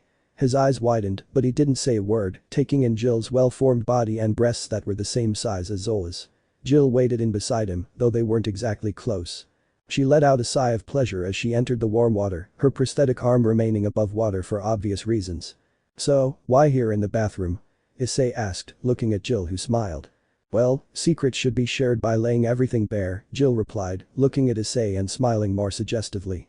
And I can say that I never tire of what I see, she said, and Issei felt a shiver, but he knew he had felt that before, when. You were the one watching me when I was training, right? I always knew I felt that dangerous look coming from you, Issei said, giving Jill a dirty look. She smiled at him and moved very close, pressing her naked body against the right side of the door. Issei felt the woman's soft skin and became somewhat nervous, as he had never thought that about her. Oh, does it bother you that a woman like me wants to feel masculine warmth? Sometimes I feel envious of Zola when she talks about how you do it with her, Jill said sensually in Issei's ear, who felt something rising in his head, and it wasn't blood. What does he think? Don't tell me you don't like it. She asked. You're beautiful and have a great body. I'd say you're a good person because you care about your loved ones, and every time I looked into your eyes, I could see some pain. I can tell that's because of something in your past, since when I told my story, I felt some hope coming from the sparkle in your eyes, Jill. So, yes, I would say I'm attracted to a woman like you, Issei said seriously, surprising the woman, who smiled and stepped aside to give Issei space. You're good, she said with a soft smile. Well, I'll tell you whatever you want to know, so tell me, what do you want to know? She asked. Well, everything, from the beginning, everything related to the norms, Dragon, the notebook and the Libertas, all of that, Issei asked, and she smiled as she gazed into the distance. Well, a long time ago, there was a god. She began, and Issei was surprised. Was this because of a god? God was tired of seeing war after war and the earth being destroyed. Peace, friendship, equality. Many beautiful words, but the history of humanity. She continued, but Issei spoke up. It's plagued with wars, endless wars that become more dangerous with time. I know, some damn old bastard unleashed a beast that could wipe out all life on Earth without much effort, Issei said. Yes, war is true human nature, Jill said, so God decided to create something new. A new humanity. Issei's eyes widened in surprise, but she continued, a gentle and intelligent humanity that wouldn't want to fight. Issei felt something was amiss, because, according to the history Rossweisse taught him, a perfect civilization would never exist, as something would inevitably lead to its decline. Advanced information technology, mana, allowed things to be manipulated with the mind, she explained. In my world it's called psychokinesis, that is, psychic powers. There are several of those around the world, Issei said. Well, this is the monolith that was granted to humans, Jill said, and Issei nodded. It ended all kinds of suffering and granted all kinds of wishes. It led to the creation of an ideal state where one could have everything, Jill said. The kind of utopia, right? Issei asked, and Jill nodded.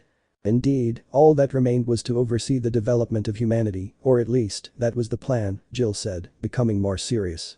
Something went wrong, something always has to go wrong, since not even the gods are perfect, Issei said, and she nodded to continue. That's where we come in. No matter how many times they rebuilt the system, some babies couldn't use mana. They were a mutation expressing an ancient gene, Jill explained, and Issei nodded. The mutation instilled fear in people.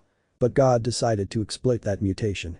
He established the idea that these girls had rejected the world and were antisocial monsters determined to destroy it. Norma, she said, and Issei bristled at that. That guy, when he saw him, would let him see the power that could topple any god. Elsewhere, a blonde guy with a creepy face felt a terrifying chill. The world united with the goal of eliminating those Norma. People found refuge knowing they had someone to discriminate against and that there was stability. Offerings, sacrifices, necessary evil, no matter what they call us, it's all a farce to bring stability to the world so we can be discriminated against, Jill said, and Issei got annoyed. The woman even felt her temperature rise and looked at Issei, annoyed, and smiled at that. She placed her good hand on Issei's right hand. Relax, that doesn't matter anymore, so calm down, she said. How am I supposed to calm down? That imbecile you call God condemned them to a life of scorn just because, to maintain the stability of his damned world that he created, as if they were mere toys at his disposal. Not even Thanos was that stupid. At least he had a reason to erase half the universe, even if the means weren't good, Issei said angrily. Wait, half the universe? That guy was strong and dangerous, Jill said. Don't worry, it was just a movie, but even so, when I see that guy, I swear on the sake of these girls, I'll kill him. Oh yeah, I didn't survive the apocalypse just so some guy with delusions of grandeur could play with human life like it's some kind of pastime, Issei said, and she smiled at that. This boy embryo has big problems, and I hope to be there when that happens. It would be fun to be with Icecon like Zola does, Jill thought, but that's not all, that's only part of the story, she said. What? There's more? Issei asked, and she nodded. Well, the Mana world stabilized and was going to be the beginning of a prosperous era, but some people wouldn't allow it. The ancient people. Survivors expelled from the old humanity who couldn't use mana, she said, and Issei was surprised. Wait, if Norma are women, does that mean the ancient people would be? Issei said, and she nodded. Men and women, more men than women, they defied God many times to reclaim their place in the world, Jill explained. After a long war and mourning their fallen comrades, they finally captured it. God's weapon, Ragnamail, Jill said, and Issei's eyes widened. That meant a mechanical angel of destruction and creation. The ultimate weapon that became the prototype for Paramail, Jill said. Ange's Vilcus, Issei said. Yes, with that they could fight as well as gods. The ancient people boarded the Vilcus, but they couldn't control it. It was locked. Mere insects couldn't use it with a handful of survivors. The ancient people could only await their doom, Jill spoke, and Issei listened attentively. Then, they discovered that the Norma sent to the ends of the earth were forced to fight in Paramails against the dragon. They went to Arsenal, and contact was made between the ancient people and the Norma. The two abandoned humanities, Jill said, and Issei looked at her, seeing her gaze turn nostalgic.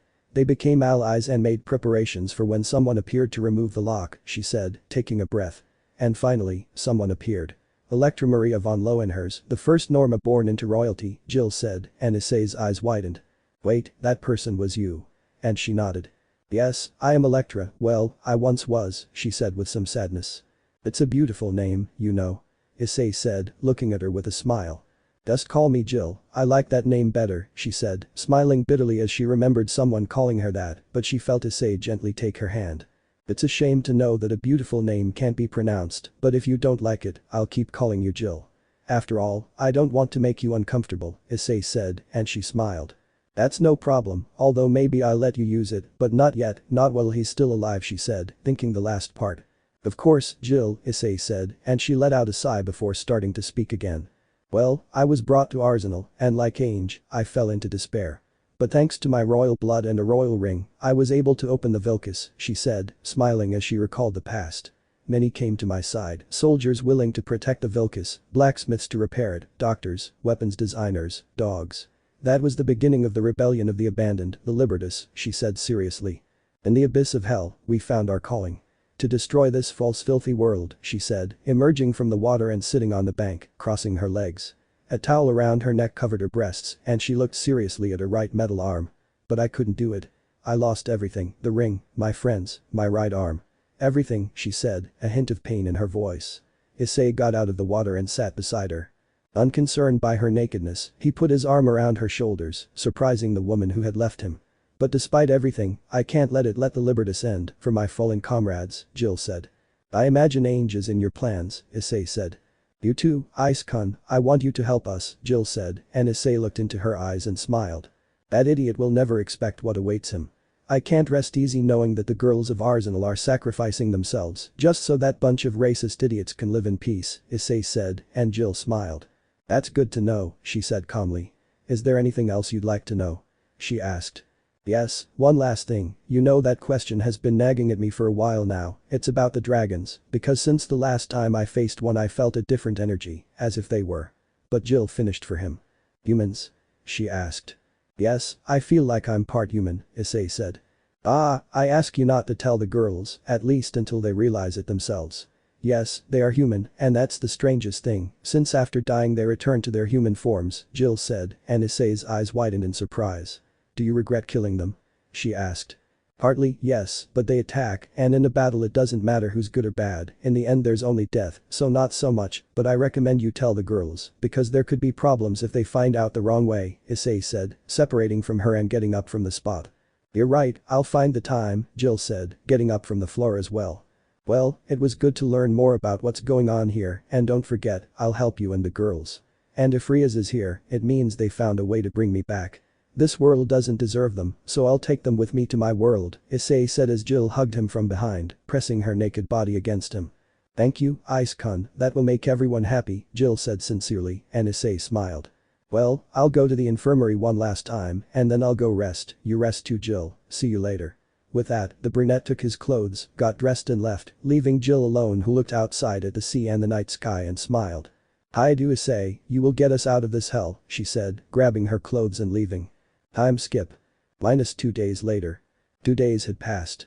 Issei spent most of his time in the infirmary with Rias, and of course, Zola and Ange sometimes joined him. Today, Issei sat in a chair beside Rias' bed, reading the journal he'd found on the island with his right hand and holding hers with his left. She smiled when she felt Issei's touch. Rias let out a sound, and Issei stopped reading and focused entirely on his beloved Rias, who began to slowly open her eyes. Where am I? She asked, bewildered. Rias, you're okay, that makes me so happy. Issei exclaimed happily, and Rias looked at him. Ice.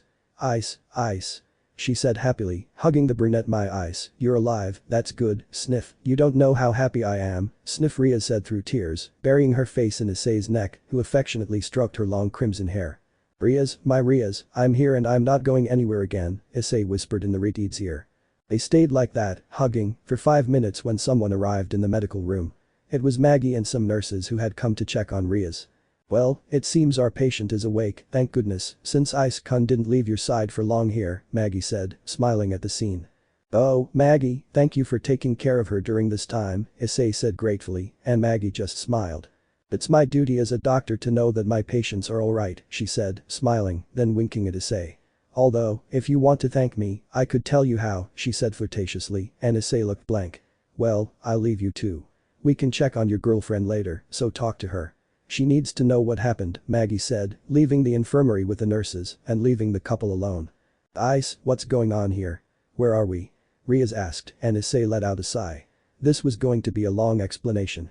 At least 20 minutes passed during which Issei told her what he had experienced so far in this world and how he got here, with Rias being surprised by what happens here and how awful the mana users are for believing that those who live in Arsenal are demons, although there was one topic that interested Rias. So, putting aside the history of this place, could you explain why you have 2 girlfriends here? 2 girlfriends? Could you explain, my dear Issei Hayadu? Rias asked, her voice growing increasingly dangerous. Issei swallowed hard. He knew she would be angry with him for that. I swear it was sudden, both in different situations. I spent almost all my time with one of them since I arrived here and I got to know the other from the beginning of her life here. I'll introduce you to them later, but please don't kill me, my love.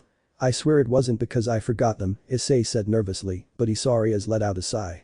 I'm not upset, I wanted to play with you, so don't be alarmed. Besides, I know you wouldn't pick them just like that, but you have to introduce me to them.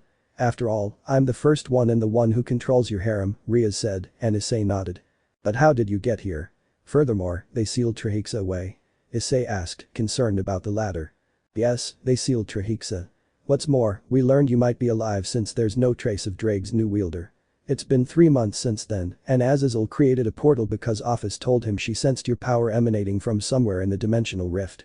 So, Azazel, along with Ajuka-sama and the Gregory faction, dedicated themselves to creating a dimensional portal to find you, and they finished it. The problem was that it required too much energy and the leaders of the biblical factions were needed to send someone here. As you can see, I'm here, but the problem is that I think the portal broke down and we're stuck here until they rebuild it, Rias said. Issei was relieved by the first part and surprised by the second. We were just as devastated as when Shalba killed you with Samuel's poison, but when we heard you were alive, we were overjoyed. You have no idea how happy we were to learn you were still alive, that we could still have you with us, Rias said lovingly, cheering Issei up, who hugged her affectionately and kissed her. I've missed your kisses, Rias said, kissing Issei more. But you know what I missed even more? She said, and Issei looked at her, almost jumping when he felt Ria's soft hand on his pants. A night where you made me yours again and again without rest, love, Rias said in a very sensual voice. I miss this too, Issei said, feeling Ria's soft body. Your soft breasts, he gently squeezed Ria's left breast, eliciting a moan. This beautiful ass, he caressed one of her buttocks. And being inside me, Issei said, gently brushing against Ria's slightly damp intimacy. Oh Rias, you pervert, you're already getting wet down here, Issei said, continuing to brush against Ria's panties, who was becoming increasingly wet and aroused. It's your fault, you make me like this, Rias moaned under Issei's touch. Well, let me do something about it, but first, Issei said, using what little magic he'd learned from Rossweisse to cast a spell that was both soundproof and made people ignore the infirmary for a while. Well, Rias, I'll pay you back for these 3 months of leaving you alone, and when we get back, we'll go on vacation with the girls and have a blast, Issei said, taking off his shirt as he approached the excited Rias, who was wearing her hospital gown, one of those big green gowns they put on patients. I don't know what it's called since I haven't been to the hospital much. She was lying on the examination table with her legs open. Issei saw her panties, now soaked with love juices, and her glassy eyes filled with love and lust. He felt his erection awaken powerfully. I'm going to enjoy this more than you can imagine, Rias, Issei said, shirtless.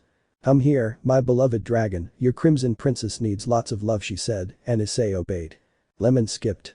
They spent about 5 hours locked in that room, and every time Maggie or someone else went to look for Issei, upon approaching the medical room, they unconsciously decided to look for him somewhere else instead. Perhaps it was Pachman magic. The point is that Issei lasted with Rias until they were both satisfied, or at least Rias was. Time skip. Command room. Rias and Issei were already in the Arsenal command room after taking a shower and feeding Rias. Issei was now with Rias, who was wearing her Kuo Academy uniform, which was looked at strangely by the girls they encountered, but they went on with their own business. Rias noticed that Issei was appreciated there, judging by the sincere smiles of several girls, the occasional light flirtation, and the joy of the younger ones who asked him to tell them stories and so on. In the end, she smiled, knowing that her beloved brunette was well received in this godforsaken place. They arrived at the command room where Jill, Maggie, Jasmine, along with Zola and her team, were waiting, only to be surprised to see Issei and Rias very close together, with the Redeed smiling radiantly and walking in a strange way. Zola smiled and Ange blushed, Jill smiled amusedly along with Maggie, and Emma blushed slightly, while Vivian didn't understand anything. Celia looked away with a tiny blush, and Chris and Rosalie had marked blushes, although Rosalie had a somewhat perverted smile on her face, also a pink aura of love that surrounded them both, but they calmed down once they were with the others. So the patient is doing well, from what I can see, Jill said. Nice to meet you, I'm Rias Gremory, and I appreciate you taking care of me during this time, and also for welcoming Ice here with you, Rias said, bowing slightly. You're welcome, Gremory-san. After all, Ice-kun has helped us a lot while he was here in Arsenal, Jill said. Just call me Rias, and it's good to know that Ice has helped you, Rias said, smiling as she hugged Issei's right arm, pulling it between her breasts. This made the girls who liked Issei jealous. So they all introduced themselves to Rias, who nodded. So, if you're here, it means you're taking Ice-kun with you, right? Jill asked, crossing her arms. If you looked into her eyes, you could see some disappointment and sadness. You could say that, Rias said, making some of the girls sad, but this quickly dispelled the sadness. I can't. The machine they sent me here on isn't working yet, so I think I'll be here for a while, Rias said, and several sighed in relief.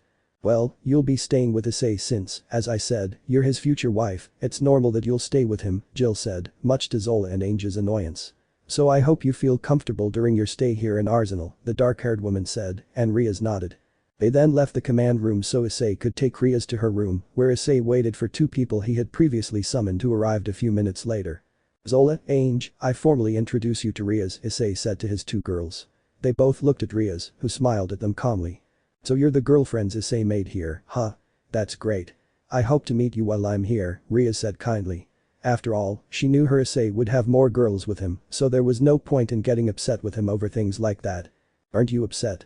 Zola asked. Why? Rias asked. Well, we messed with Issei, even though we knew he had a fiancé, Zola said. Well, no, after all he has other fiancés at home, so it doesn't bother me, but I would like to get to know them better, Rias said, bringing a smile to Zola and Ange's faces. So the four of them spent the rest of the day in Issei's room, with Rias and the two girls chatting away. Zola kept asking about Issei and how he did it, which made Ange blush, but she listened attentively as Rias described in great detail how Issei did it with her. Zola smiled pervertedly and did other things until the three of them slept together. Ange was surprised to see Rias, like Zola, sleeping naked with Issei. Rias had arrived where her beloved chestnut-haired boy was, and now with her, another ally for Arsenal. For now, everything was calm, but those peaceful days would soon come to an end after some upcoming events, but that will be for another time. End of Chapter 6. Chapter 7. Festival Day. The day was the day of the famous festival in Arsenal, Mermaid Festa. A day where humans give the norm a free time to enjoy themselves and celebrate, taking a break from dragon slaying and such. A day of relaxation that happens once a year, which is a load of crap to Issei's ears, considering that one day doesn't make up for 364 days of hard work. Ever since Rias spoke with Zola and Ange, they've been acting very normal and calm, and Zola has even become more aggressive with him. After talking with Rias, she locked him in her room, where they didn't come out until the early hours of the morning. After a shower, the four of them slept together. The day, Issei left Rias in her room after a quickie in the morning, leaving his Crimson Queen exhausted, and went with the others to greet someone important who was coming from one of the human kingdoms, although to Issei, that person was about as important as seeing a clam in the sea. I don't know why you're bothering me about this, I don't have to come and greet someone I don't give a damn about, Issei said with a frown under the helmet of his armor. Come on Ice, don't get like that, it's just work, you won't have to get involved with that person, Jill said, smiling amusedly at Issei's attitude. Please Isan, don't be like that, she's someone important and besides, they don't know about you, just think of this as nothing more than an escort job, Emma said worriedly to Issei, while the brunette just sighed. Okay Emma, don't worry, I'll take the job, Issei said resignedly. Thank you Isan, really thank you, said the green-haired officer. Come on, darling, just don't pay too much attention to it, Zola said in her paramail, smiling at Issei. Well, it bothers me that there's such a fuss just because someone comes from outside here to Arsenal, it doesn't seem normal to me, Issei said. Just let him be, Ice-kun, it's our job after all, Ursha said, smiling at Issei, who just let out another sigh. You let a little bit of happiness escape with every sigh, darling, you'd better stop doing that, Zola said, and Issei looked at her and rolled his eyes. Let's finish this quickly, I want to go rest, said the brunette. I think you're picking up Dragsen's habits, or is it because you and Rias had so much fun this morning? Zola said, making Issei and some of the girls blush, except for Vivian, who didn't understand what she was talking about, and Ange, who had been distracted for a while, was distracted. Issei looked at her worriedly and remembered what had happened after her fever came down the day he talked to Jill about Libertas and everything else. Flashback Ange's room. Do you feel better now? Issei asked Ange, who was changing troops in front of him, not caring since Issei had seen her naked before. Yes, a little, Ange said. It's good that Angel-Sama's fever has gone down a bit, Momoka said happily, gathering Angel-I's clothes to fold them and put them on the bed. The maid's face was calm, but suddenly it changed to one of shock. What's happening so suddenly? Issei asked, puzzled by the maid's behavior as she placed her hand in front of her, causing a screen to appear, surprising Ange. The secret channel of the Imperial Court, said the blonde, approaching the maid who placed the message in front of her to reveal Issei and Ange. The chestnut tree remained silent and watched attentively to see what would happen. Momoka, can you hear me? Momoka. A female voice spoke from the other side, shocking both girls and Issei. Sylvia-sama. Momoka exclaimed, causing Ange's eyes to widen in surprise. Sylvia, Ange said, shocked. Your younger sister? Issei asked, receiving a nod from his blonde girlfriend. Did you find Angel-I's Onasama? Is my sister there? Sylvia asked, her voice sounding worried. The three were silent for a moment, which was broken by the following. Let me go. Help me, Onasama. Angel-I's Onasama. And with that, the message cut off, leaving the three intrigued and Ange and Momoka worried. Sylvia, Ange said, her face showing total concern. She loved her little sister, and this only made her more worried. Issei became serious. Something smelled fishy about that transmission, and if it was a plan to lure Ange towards them, they wouldn't be able to stop the mess she'd make in their paper kingdom. But even so, he said nothing. He wanted to see what would happen with all of this. Then flashback. Zola's squadron departing was the announcement from the Hexy blonde who took off in her paramail, followed by Vivian, Celia and Ursha, but Ange did not leave because she was lost in thought, stopping Chris, Rosalie and Hilda from taking off. Ange, snap out of it. Issei shouted, making the blonde girl wake up and look at him. "You're delaying takeoff. I know you're worried, but thinking about it is only distracting you from your responsibilities," Issei said seriously, and Ange simply nodded before taking off with her Ragnamail, followed by the remaining girls. Issei watched them and shook his head. "I hope that transmission isn't fake, because if it is, they won't get to finish what I'm going to do to those bastards," Issei thought as he used his dragon wings to speed out of the hangar. Far from where they were flying, one of the kingdom's transport ships that had gone to visit Arsenal, guarded by 2 combat ships, was descending to the place. Issei watched from afar along with Zola's group and raised an eyebrow, intrigued at only feeling little energy in the ship. "Ah. Here comes the Festa," Vivian exclaimed joyfully upon seeing the main ship. "Festa?" Ange asked, somewhat lost. "Don't you know, Ange-chan? The Festa is," and so Ursha answered Ange about what the Festa was. Issei looked directly at Hilda, feeling that something would go wrong if he didn't keep an eye on her. He already had enough to do keeping an eye on Ange, who was dealing with her sister's message. Now he would have to work twice as hard. In the kingdom's ship, a pretty girl with light brown hair watched a girl's parmail with interest, but the red armor flying at the same pace as the previous vehicles caught her attention more. "So that's what they used to defeat the dragons, right?" the girl asked her assistant. "Indeed, Misty-sama," replied the princess's assistant, Misty. "But what is that red armor flying next to them? Is it someone else we don't know?" the princess asked. Her assistant glanced out the window and then looked in surprise at Issei's armor. "I wouldn't know, Misty-sama, we'll have to ask Officer Emma Bronson about that," said the assistant, to which the princess simply nodded, but without taking her eyes off the armor. "That armor is magnificent," thought the princess upon seeing the red armor. Some time later. Mermaid Festa, now Issei accompanied by Rias, who was wearing a tremendous bikini that made him think about locking her in his room for the rest of the day, but he'd better leave that for later, although it didn't help to have Zola with an equally provocative bikini that showed off her great figure. Ange was also with them wearing a red bikini that actually suited her well, and Momoka was herself in her maid outfit just because. "I'm really surprised by this festival, it would be nice if they had more days off like this," Rias said, observing the various stalls and the cheerful faces of girls, young women, and adults from Arsenal. "Well, you don't always get what you want," Zola said, eating a takoyaki she had bought for Jasmine a while ago. "Here, honey, take this," Zola said, putting one in Issei's mouth, who accepted it. "Thanks Zola," as Rias said, "it's a shame this is only for one day, after all you look happy," Issei said to the girls, as Celia approached wearing a blue bikini that matched her hair. "You look good, Celia," Issei said, making Zola's second-in-command blush. Thank you," the blushing girl said. "About what you said about only having one day, we can't say anything. After all, that's how it is, since humans give us this day free from all duties, we should be grateful," Celia said, and Ange spoke.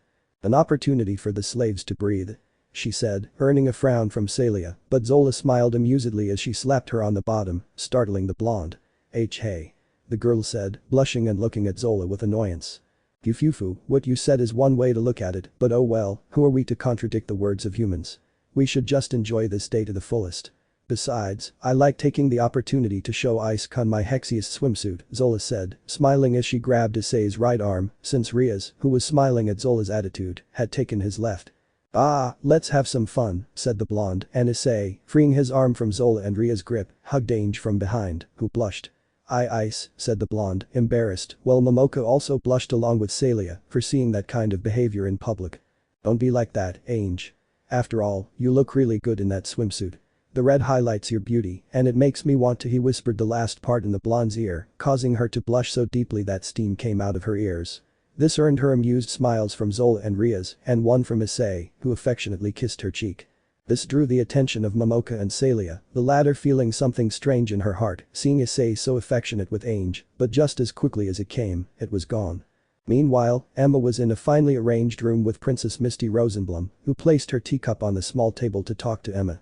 "Thank you for coming from so far away, Princess Misty Rosenblum-sama," Emma said with a smile to the royal brunette in front of her. "The administration of Arsenal is the duty of the Rosenblum family," said the girl from the principality.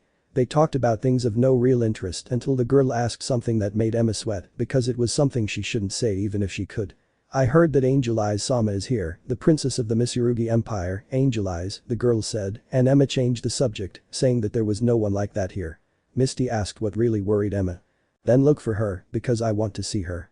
Besides, when I arrived, flying alongside the Paramail unit, I saw a red suit of armor.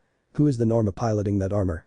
It's very unusual to see armor and not a Paramail," the princess said, and Emma tensed up. Well, I wouldn't know how to tell him, Emma said nervously. How so? Misty asked, surprised by the answer and seeing the green-haired girl's nervousness, as she didn't know what to say. Well, it's not a rule who's in that armor, Emma said. So if it's not a rule, what is it? The princess asked.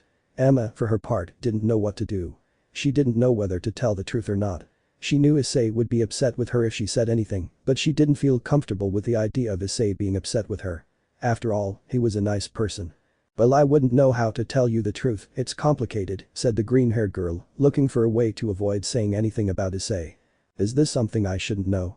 The girl asked. Well, the only thing I can tell you is that he doesn't want it to be known by other people. He's an ally of Arsenal, so please, I beg you to accept that answer. That person isn't someone you should bother if you don't want to get on his bad side, said the green-haired girl, bound to ask Misty to stop the questioning. The princess looked at her for a few seconds and then let out a sigh. Okay, I leave that subject aside, but if the opportunity arises I would like to meet that person who, from what I've heard, is a man, which is strange, but I'll leave it aside for the moment, said the princess, making Emma sigh with relief. Thank you, Misty-sama.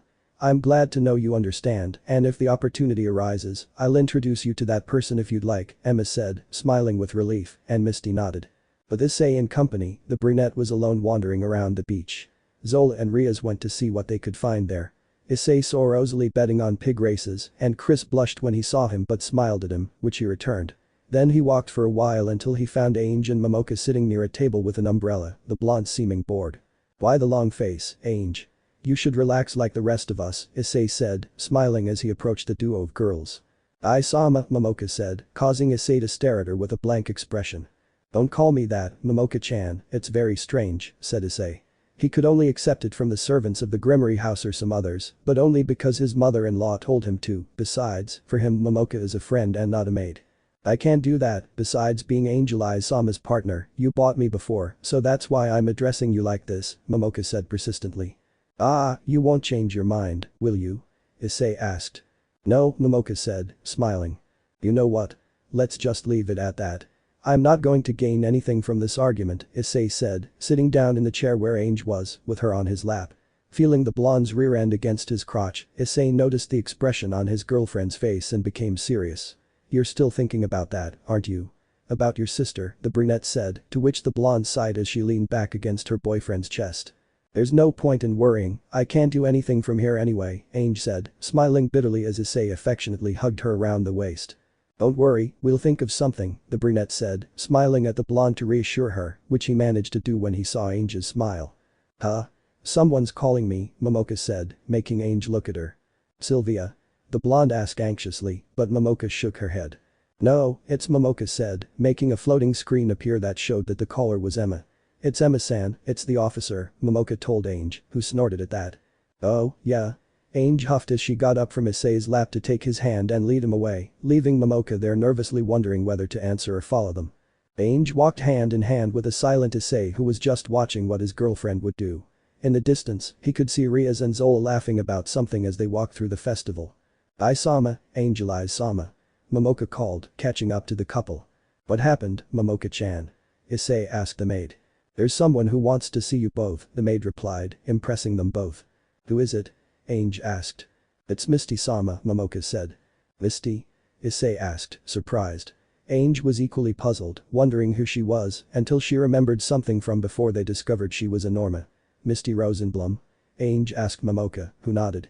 I was told she's the fleet representative and wants to see you both, Momoka said. Why does she want to see me? I don't even know her, Issei said. Are you trying to make fun of me? Ange asked, annoyed. Well, said Momoka, not knowing what to say. Ange decided that was enough, so she decided to leave the place, approached a Paralina suit that was nearby and got into it. Angel Sama? Momoka asked, watching the blonde put on the suit. I'd better disappear, she said, putting on the costume hat and walking away. Come on, get out of here, she said, pushing Momoka aside, who was just watching.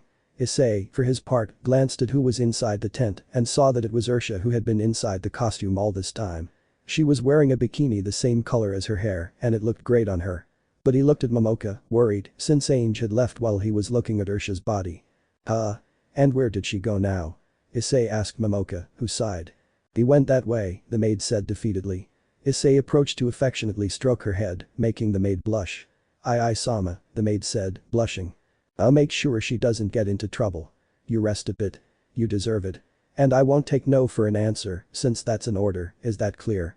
Issei said, to which Momoka nodded defeatedly. Good, I'd better find her before she gets into trouble, the brunette said, but he stopped to look behind him where, behind one of the tents, a surprised Hilda stood. She had been discovered and tried to escape, but Issei stopped her.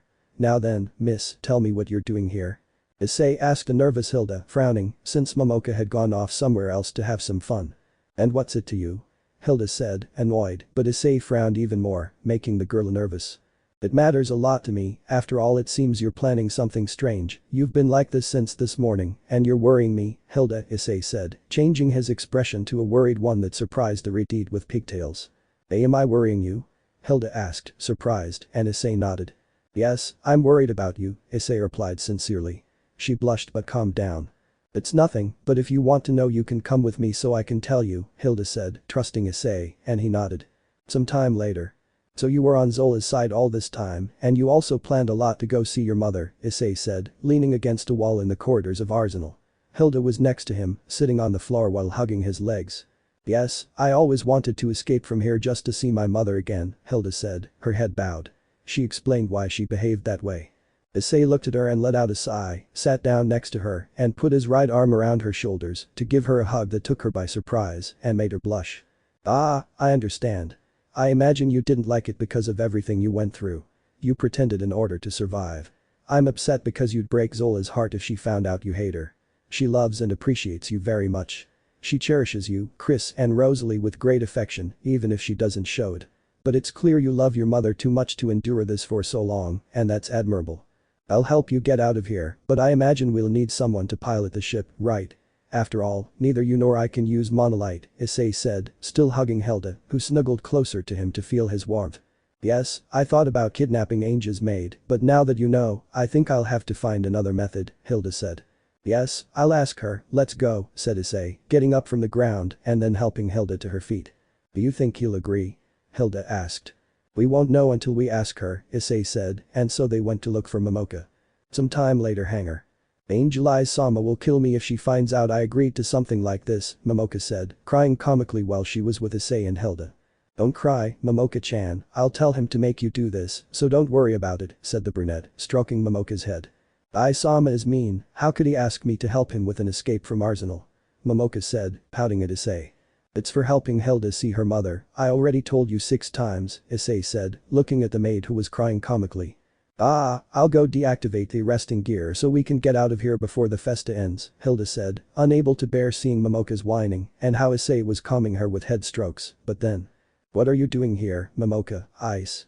Ange asked, arriving with a cart full of weapons and a frightened Misty perched on top of the pile. Ange, what the hell did you do now? Issei asked with a tick when he saw that his girlfriend had kidnapped the princess. Not that he cared, but he knew he wouldn't get out of this easily. Well, you see, she said, getting nervous when she saw Issei looking upset. Who are you? Misty asked upon seeing Issei, who looked at her, making the princess nervous. I'm the type of armor you were calling for, Issei said casually, surprising the princess. Really? She asked, impressed, forgetting that she had literally been kidnapped by Ange. Yes, and first of all, I'm sorry that my impulsive girlfriend kidnapped her, but now I think there's nothing that can be done, Issei apologized to her. What? Are you Angel-Sama's boyfriend? She asked, blushing and impressed. Issei nodded. Yes, and as I said, I'm sorry about the kidnapping, Issei said again. Will you let me go free? The princess asked hopefully. Unfortunately, no. Nothing guarantees you won't get Ange into trouble, and I don't trust any noble in this cursed world, let alone any mana user. Don't get me wrong, I have nothing against you, but I don't like you either, so I'd better let Ange continue what she was doing, since it's surely for your little sister, right? Issei said, leaving the princess on the verge of tears, thinking they would kill her. His last words were directed at Ange, who nodded. We'll see about you. We're all leaving, so get the princess and the weapons onto the ship. Hilda, go deactivate the locks that are holding the ship. And Momoka-chan, since Ange is here, I doubt she'll kill you for helping us get out of here, Issei said, giving his orders. They all nodded and did everything he said. After Ange put an unconscious Misty into the disguise, she approached Issei, who was waiting for Hilda without boarding the ship. Why were you helping Hilda get out of here, Ice? Ange asked her boyfriend, who looked at her. I'm going to take her to her mother.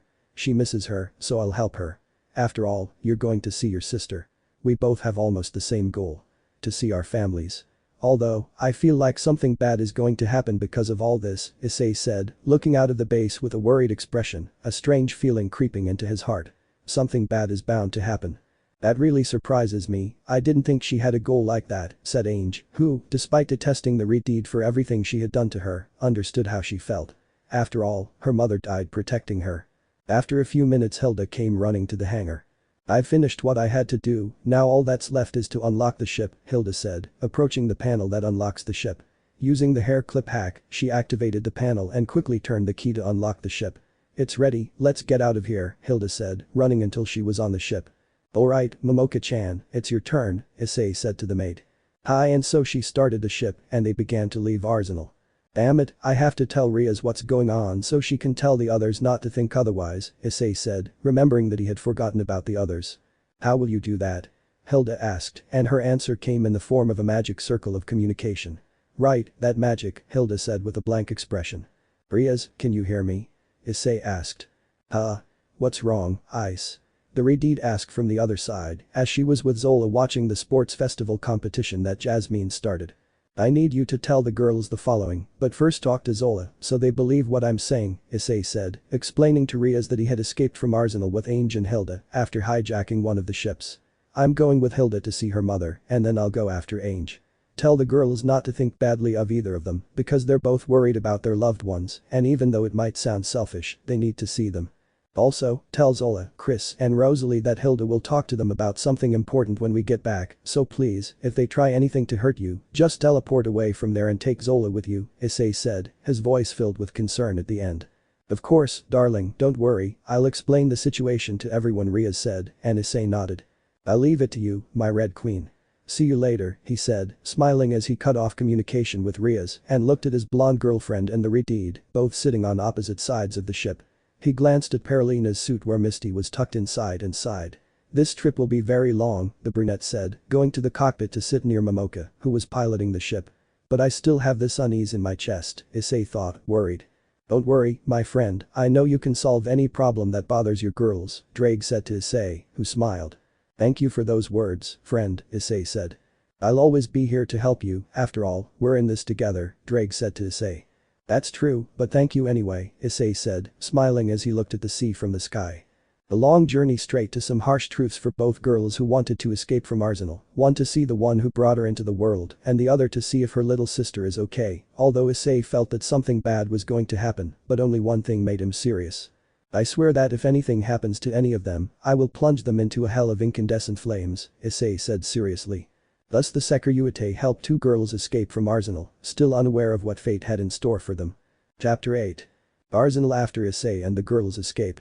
So you're telling us that my love escaped with Ange and Hilda from Arsenal? Are you serious? Zola asked, looking at Rias seriously. They were both in Issei's room, since the festa was not yet over, and since Zola was with her, he decided to take her to a private place to talk. Yes, but he does it to help them see their families, Rias said. Zola just let out a long sigh. Well, I understand that, both were born outside of Arsenal, but even so I doubt they'll escape some punishment Jill might impose on them, Zola said, worried about the three of them. I imagine so, but the first thing is to avoid upsetting the girls with the three of them, so you're the best option to tell them, Rias said to Zola, who thought for a moment before sighing. With most of them it'll be a piece of cake, but Celia is another story. She adores Jill too much to understand the reason for the escape. We can only count on Ursha because she likes Ice-kun, on Chris and Rosalie because they love Hilda and like Ice-kun, on Vivian because she loves Ice-kun and wouldn't think badly of what he did because she cares about both girls too much. Beyond that, I don't think we can count on anyone else, Zola told Rias, who simply nodded. Well, it's best to call them and tell them, Rias said, and Zola nodded. But then someone knocked on the bedroom door. Rias and Zola were surprised, but Rias went to see who it was, finding Emma looking tired. Oh, Rias-san, have you by any chance seen Ice-san? The green-haired girl asked Rias, who shook her head. Unfortunately not, Emma-san. He went with Ange to spend some time at the festival, and I haven't seen him since, Rias said, making Emma feel defeated. But why is he looking for Ice? The Redeed asked, puzzled. Misty Rosenblum-sama wants to meet him, but I've already searched the entire festival and couldn't find him, Emma said wearily. Oh, then those two must be out somewhere having fun, if you know what I mean, officer, Zola said with an amused smile, which grew even more when she saw the green-haired girl's atomic blush. Rias laughed at that. You don't say things like that, how shameless. The green-haired girl said, blushing at the mere thought of the scene in her head. Yes, that's what you say now, but you must be imagining Ice-kun taking you and making passionate love to you, Zola said mockingly, causing the green-haired girl to let a trickle of blood run from her nose. See? Then you say I'm the shameless one, Zola said with a big smile. Shut up. I'd better go now, I don't have time to waste on things like this, said a blushing Emma as she left. Rias watched her go while wiping the blood from her nose, which brought an amused smile to the Retide's face as she looked at Zola lying on Issei's bed with a wide grin. You're really mean, Zola, although it was actually funny seeing Emma-san blush so much, Rias said, amused. Zola shrugged, took one of Issei's shirts, and hugged it. Well, she may pretend to be the purest and all, but one day I caught her spying when you and Ice-kun were making love, Zola said, surprising Rias. Wow, that is surprising, said the Retide. Well, putting all that aside, it's best to call the girls to explain the situation, said Rias. Yes, let's go, said Zola, getting out of bed but putting on Issei's shirt, which Rias followed, and so they left in search of the girls to explain what had happened. Later that day, all of Arsenal learned of the princess's kidnapping, and that Issei, Hilda, and Ange, along with Momoka, had escaped with the princess, while Jill just sighed, knowing that something like this would happen. The next day. The four who escaped from Arsenal had abandoned the ship and the princess where they landed and were now at a ruined gas station. Hilda and Ange, the masterminds behind this escape, were dressed differently. The Retide wore a black bodysuit that accentuated her slender yet beautiful figure, which Issei found hexy. Ange wore a black sports bra, leaving her midriff exposed, along with green military-style pants and dark brown fingerless gloves. Issei saw her as both beautiful and dangerous. Momoka was in her usual maid outfit and Issei wore his red shirt and black pants. Each had a backpack with their belongings. Ange's was a green bag containing several weapons. Alright, now we need to find some transportation, Issei said, watching Hilda approach the dilapidated gas station. He couldn't help but notice her backside, which was squeezed into that black suit.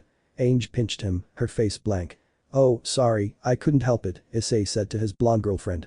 HMPH she just looked away while looking away. Issei simply hugged her from behind while caressing her abdomen, making Momoka blush because of it. Ange felt a shiver as she felt Issei's hands caress her abdomen and one of her breasts in a uniform and affectionate manner. Yes, you know I love you as much as I love Rias and Zola, Issei whispered in the blonde's ear, who smiled and blushed. I know, said Ange. Hilda watched everything from afar, frowning with jealousy, and yelled at them. Hey lovebirds, why don't you help me get the motorcycle I found out instead of wasting time there? Hilda said, jealous of how Issei was affectionately hugging Ange. We're coming, Issei said amusedly. Ange huffed in annoyance, and Momoka was still blushing and somewhat jealous of her angel eyes Sama. The three of them approached to see the motorcycle, Ange being surprised by the vehicle, but Issei approached the motorcycle that had a seat attached to its side for another person. It was like the motorcycles of the police in his world. Well, it's not the only vehicle here, Issei said, noticing a tarp covering another motorcycle. It was a mountain bike. Issei smiled, grabbed one of the keys lying around, and started it. It still worked. Alright, Hilda and I will go on this one. Ange, you and Momoka will go on the other, but I imagine you'll get rid of it somewhere so as not to attract attention, so leave it hidden for your escape, Issei told the three of them. Hilda smiled, seeing that Issei would go with her all the way. They took the motorcycles out of the place and filled them with gasoline that was in some barrels there, after that they started the motorcycles. Before that Issei approached Ange and handed her a paper with a symbol of the Gremory house. Here, take this. When you need me most, say my name and I'll appear. Use it when you're in serious trouble, Ange, Issei said worriedly, extending a piece of paper with a magic circle on it.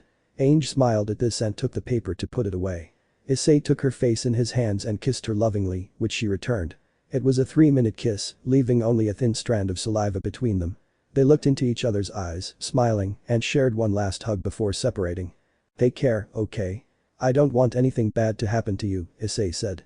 I will, don't worry, I'll call you if anything happens, after all, I know my knight in shining red armor will always be there for me whenever I need him, Ange said, and Issei smiled. They kissed one last time and separated. Throughout that exchange of affection, Hilda was jealous and Momoka blushed and was somewhat jealous. Issei got on the motorcycle and started it, while Hilda got on behind him and hugged him around the waist, pressing her body against his back, her breasts pressed against Issei's back, who smiled, knowing why she was doing it. Ange frowned at this but ignored it. She had better things to do than be jealous of Hilda. Alright, it's time to head to our destinations. I wish you all the best, girls, and I hope, Ange, that thing about your sister isn't a trap, because if it is, those people won't escape my wrath, Issei said to the blonde, who nodded. Alright, let's go, it's getting late, Issei said, starting the motorcycle. Ange, with Momoka in the passenger seat, reached a crossroads that led to their respective destinations. Ange and Momoka took the left fork, which led to the old kingdom of Misurgi, while Issei and Hilda took the right fork, which led to the Retide's destination. Later that day night. Issei and his red-haired companion arrived in a city where Hilda stole an outfit she claimed to have worn as a child. A pink shirt and a knee-length skirt. Afterward, they went to the outskirts of the city to rest and regain their energy. Issei had brought food he stole from a shop in the city, using magic circles to teleport himself around. Since there were no security cameras, he decided to steal everything they would need. After all, Issei didn't see these people as human beings. Now he and Hilda were sitting around a campfire that Issei made, eating some of what Issei had borrowed, as Hilda told him about when she lived with her mother and when she was separated from her. She must have loved you very much, because even though you were a Norma, she didn't want them to take you away, Issei said, looking at the Retide who nodded, head bowed. The moments I lived with her are the best of my life, she was very loving and loved me with all her heart, Hilda said with a smile. Issei looked at her worriedly, hoping that she still loved him as before. That's true motherly love, Issei said. After all, his parents accepted him for who he was even after discovering he was a humanoid dragon and not their blood son. They still accepted him as he was. After all, he was still their beloved son. After that, they continued talking for a while longer until Hilda fell asleep leaning against Issei. The brunette looked at her affectionately, then picked her up like a princess as he approached a nearby tree. He sat on the ground and leaned against a tree, placing Hilda on his lap and hugging her, giving her the warmth she needed. She smiled with a cute blush as she snuggled closer to him.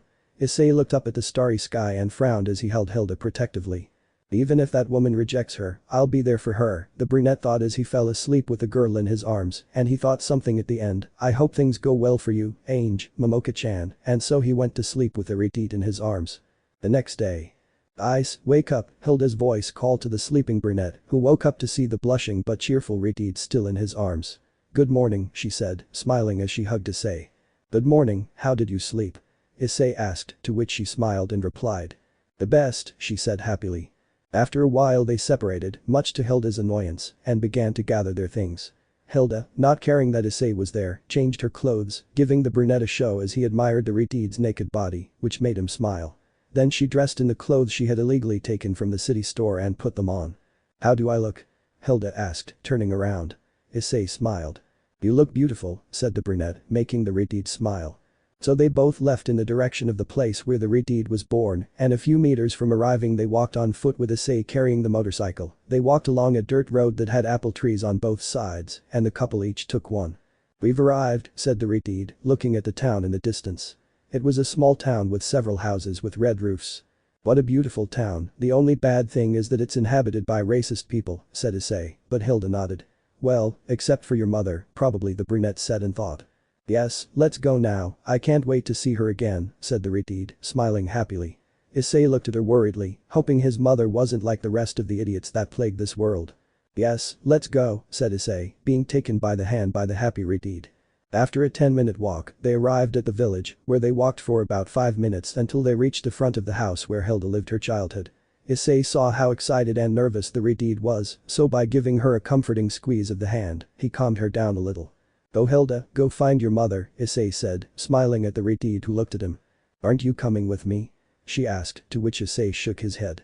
It's your moment, but I'll still be close to you, so don't worry and go reunite with your mother, Issei said, smiling at the Retide who nodded, but not before giving Issei a kiss on the lips, surprising him a little. Thank you, Ice, thank you for helping me escape Arsenal and bringing me here, thank you, Hilda said, hugging the brunette around the neck and burying her face in his chest as she smiled, blushing. Issei smiled back, affectionately embracing her waist. You don't have to thank me, I'm doing this because I care about you, so go to your mother, Issei said as the Retide gave him one last kiss and smiled at him. Even so, thank you, she said as she walked towards the front door and went inside, leaving Issei outside. Issei looked around for a moment when a voice called to him. Excuse me, what are you doing in front of my house?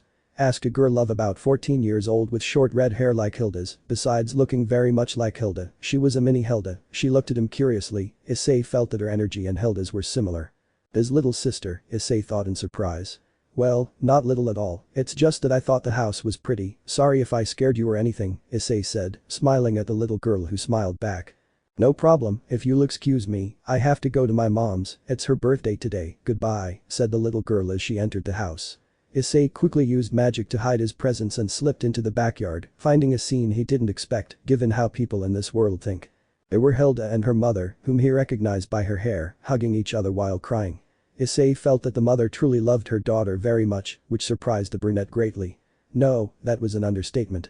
It was as surprising as seeing Rias for the first time, no, as surprising as defeating Trihexa. Yes, that's surprising. So he approached the apple tree near the two of them and listened to what they were saying. "Mommy, mommy, mommy." Hilda repeated, crying and hugging her mother, who smiled as tears of happiness streamed from her eyes. "Hilda, my little Hildegard, I finally have you back with me, I'm so happy," the woman said as she lovingly hugged Hilda, all under the still astonished gaze of Issei, who didn't believe any of this. "What's up, buddy? Looks like you saw Trihexa again," Drake said in Issei's mind. "I mean, look at that, I thought her mother would be like all the idiots in this world, some racist who would break Hilda's heart by calling her a monster or something just for being Norma, but look at them, they're hugging each other with love, how can you not be surprised by that?" Issei said. "Well, you may be right, given how this shitty world is with these racists, but it seems that a mother's love for her daughter was stronger than the hatred she felt for being a Norma," said Drake. "She reminds me of my parents. I thought they would call her a monster or something like that. I was even prepared for those harsh words, but it wasn't like that, and I'm glad. I'm proud of that woman for how she loves Hilda above the hatred these people have for the Norma," Issei said, smiling as he watched the scene. "Mom, what's wrong? Why are you crying, and who is she?" asked the little girl Issei met outside the house. "Oh, darling, welcome home. Mom is crying because she's happy, and she's your Onison," the red-haired woman said, smiling. The little girl looked at Hilda in shock. "I one Issei," whispered the little redhead, approaching Hilda, who looked at her somewhat expectantly. The little girl hugged her tightly as she began to shed tears. "One Issei," she shouted, hugging Hilda, who hadn't expected that, just like Issei. "Huh?" was all Hilda could manage to say as she looked at her mother for answers. "She knows you're Norma, but I told her not to hate you. She always wanted an older sister to be with her, and now you're here," the woman said, hugging her two daughters. They stayed embraced for a while, then separated to take a seat at the garden table. "This is the best birthday of my life, I have my two beloved daughters together, but Hilda, how are you here? I thought those people took you far away from here," the woman questioned her eldest daughter, who lowered her gaze. "Yes, they took me far away, to a place where there are only Normas, it's a distant island," Hilda said as her younger sister looked at her. "But how did you get here from so far away? Wasn't it dangerous?"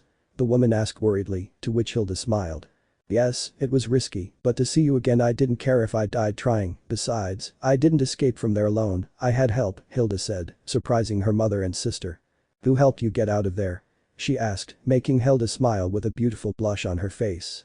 "His name is Issei Haidu, he helped me and the previous princess of Misuragi, Angel Ikaruga Misuragi, escape from that island," Hilda explained, leaving her mother stunned. "Huh? The princess of Misuragi? Didn't she die?" her mother asked, impressed. "No, she, like the other Normas that are being discovered, is left on that island to live apart from humans," Hilda said, to which her mother nodded in admiration and then smiled. "And where is this Haidu Issei you speak of so fondly?" she asked, making Hilda blush, who quickly remembered. "She's supposed to be outside the house," Hilda said, making Hilda open her eyes. "Was that the big brother standing outside the house?" the little girl asked, and Hilda ran outside but didn't see anyone. "He's not here," he said sadly, but then Issei appeared from the side. "I hid while you were with your family, Hilda," Issei said, as the girl threw herself at him, hugging him affectionately. "It's good you didn't leave, come on, let me introduce you to my mother and little sister," Hilda said, smiling brightly, and Issei had no choice but to follow the redhead with pigtails. "Oh, it's the Niachin who was outside," the young Hilda remarked, impressed, looking at Issei who smiled at her. "Haha, hello again little one," Issei greeted, looking at the woman. "Nice to meet you, my name is Haidu Issei, and I'm your daughter's boyfriend," Issei introduced himself, to which Hilda blushed but maintained a smile at the idea of being Issei's girlfriend. "Ara, what a polite young man, nice to meet you, my name is Inga Schlievigt, I am Hilda's mother, it's a pleasure Haidu-kun," the woman greeted kindly.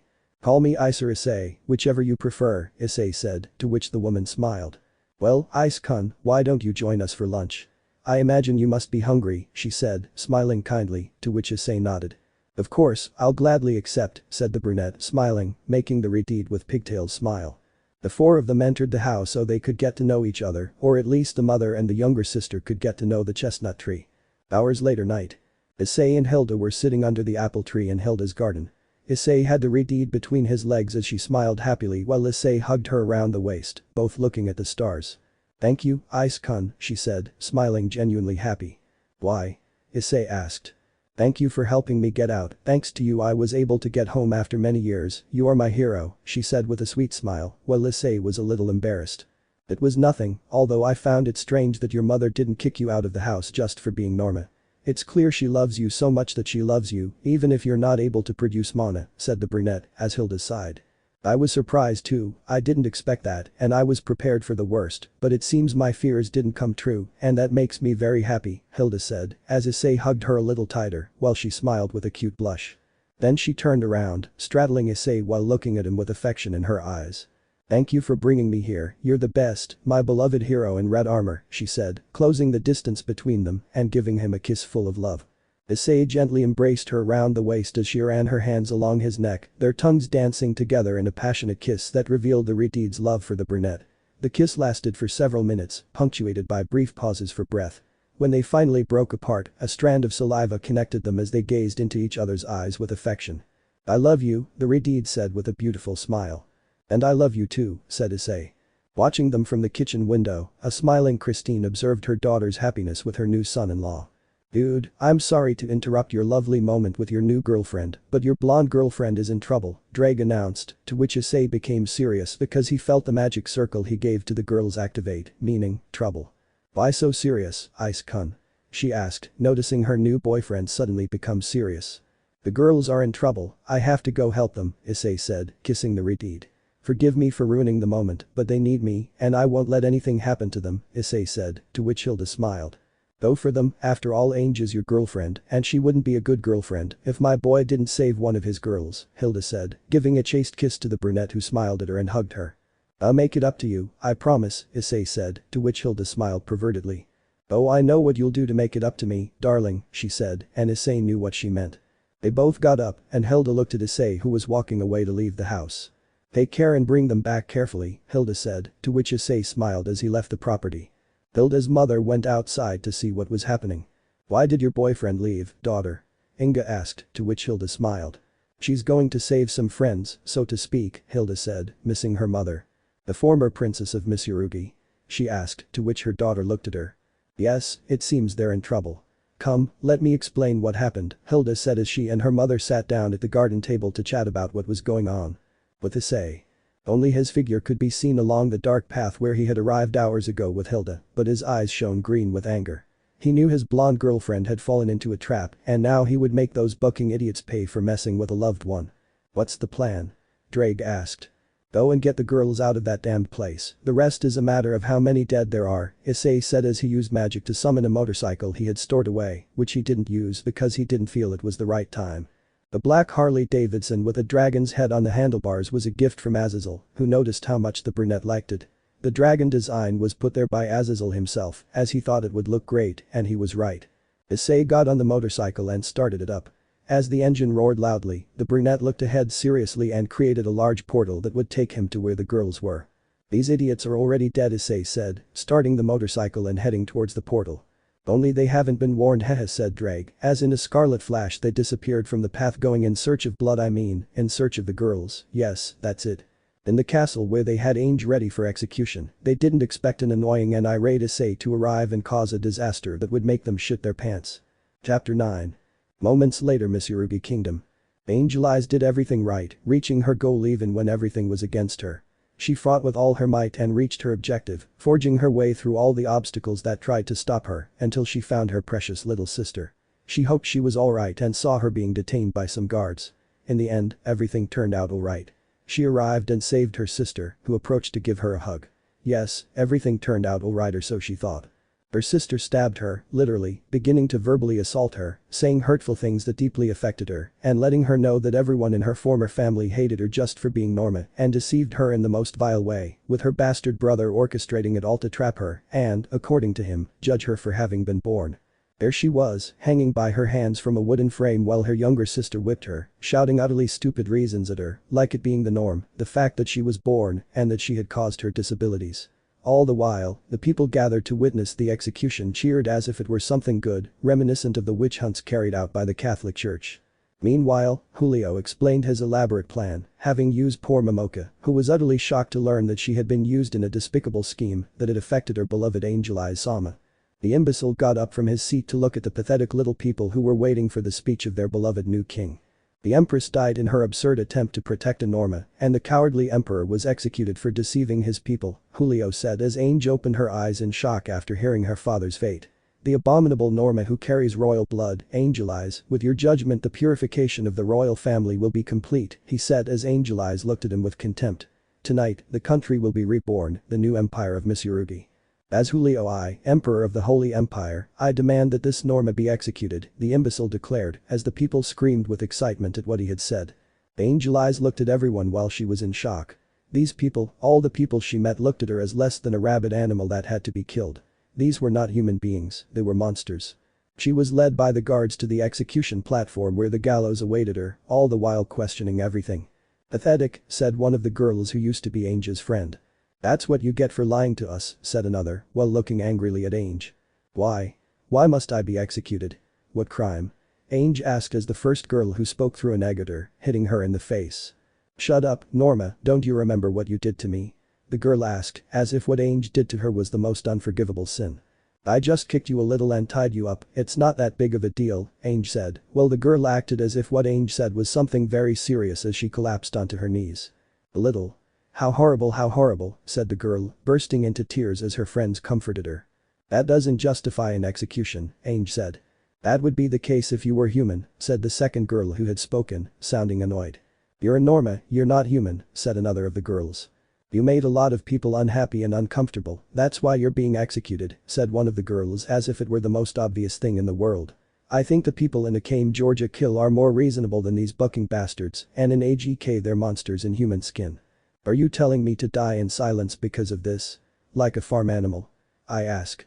It's Norma's fault, said a girl. That's why it's your fault, said another, as if it were the most obvious answer. Julio-sama says you must be executed. What's the problem? Another one commented, adding that it bothers me to write down every stupid thing they say. Thus people began to encourage the execution of Ange, who watched the shitty people shout that she should die just for being Norma. It's not her fault, Momoka said, approaching to look at the people. Angel Eyes Sama didn't do anything wrong. I found happiness thanks to Angel Eyes Sama, Momoka said, but the people didn't care what the cute maid said. Hang her up, said the dramatic girl as she stood up from the floor, repeating the same word, followed by everyone else. Why?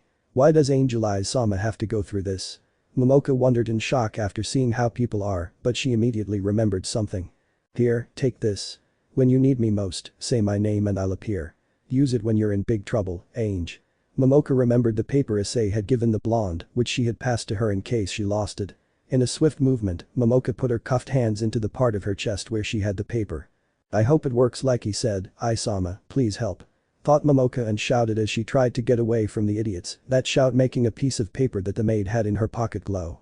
The paper came out of the maid's pocket as the guards watched in awe, though they weren't the only ones, as people watched as the paper shone and then fell to the ground a few meters from the execution platform, shining brighter and a crimson circle appearing, causing Ange to smile as she knew what would happen. Julio looked at her annoyed, not understanding why she was smiling if she was going to be executed. What the hell are you laughing at? The idiot asked as Ange looked at him. You have no idea how much trouble you're in, was all the blonde said, missing the idiot when she heard him. She saw that as a good thing, and remembering her mother after seeing the ring she'd given her the day of the incident that changed her life, she did. The light of the beginning shines, the light of the end shines. She sang the song Eterna while everyone stared in shock, and then it happened. Pisanel Ragna. Suna decay wo. Toki wa afurin. Ulalalila. Bruu. Kuoku amada no anachi no hanu. Tsururiachite wa hashi nai. The roar of a motorcycle engine echoed throughout the area as an annoying brunette emerged from the magic circle on his Harley, while guards around the perimeter pointed their weapons at him. Nagar nagarit wa Tsukishiku. Mada seita shai no yuri keigo de iwaku awadatsu. Issei stopped about 2 meters away from the crowd, staring at the platform. He frowned deeply at the sight of his blonde girlfriend, covered in whip marks and dressed in a disgraceful grey rag. Issei watched with grave intensity as his girlfriend sang, all eyes on him, and the guards pointed their weapons at the furry young man. He glared at the two masterminds behind this mess. The younger sister, Sylvia, and the older brother, Julio. It was Julio who glared at Issei with annoyance. Beauty, Yuti im if utatsu no negai wa. Sayoku ten no kanjiki to Kirameku. Towa wo Katarin. Who are you? The idiot demanded, all while the song continued. I'm what you'd call a punching bag, but honestly, seeing how you treated my girlfriend, I'm like a nuclear bomb about to explode, Issei said as he got off the motorcycle. Stop right there, don't take another step, said one of the guards as Issei looked at him with a gaze that made him fall to the ground from the fear he felt. Your girlfriend? A monster like angel eyes. You really don't know anything about taste, idiot, Julio said, making Issei look at him and tremble in his seat. I have better taste than your damn spoiled brat, Issei said, surprised to see the woman with light blue hair next to the man. A dragon, what's she doing here? Issei thought, as the woman also sensed his presence and opened her eyes. He's not human, he's like me. She thought as she looked at the brunette who stopped looking at her and glared angrily at Julio who was annoyed. How dare you speak about me like that? You're just a damned lover of that dirty Norma. You'd better disappear, Julio said as the guards pointed their guns at him. Issei was about to speak, but felt an egg hit him on the back of the head. Huh? He turned around and looked at the stupid girl who threw the egg at Angel Eyes, who was staring at him with annoyance.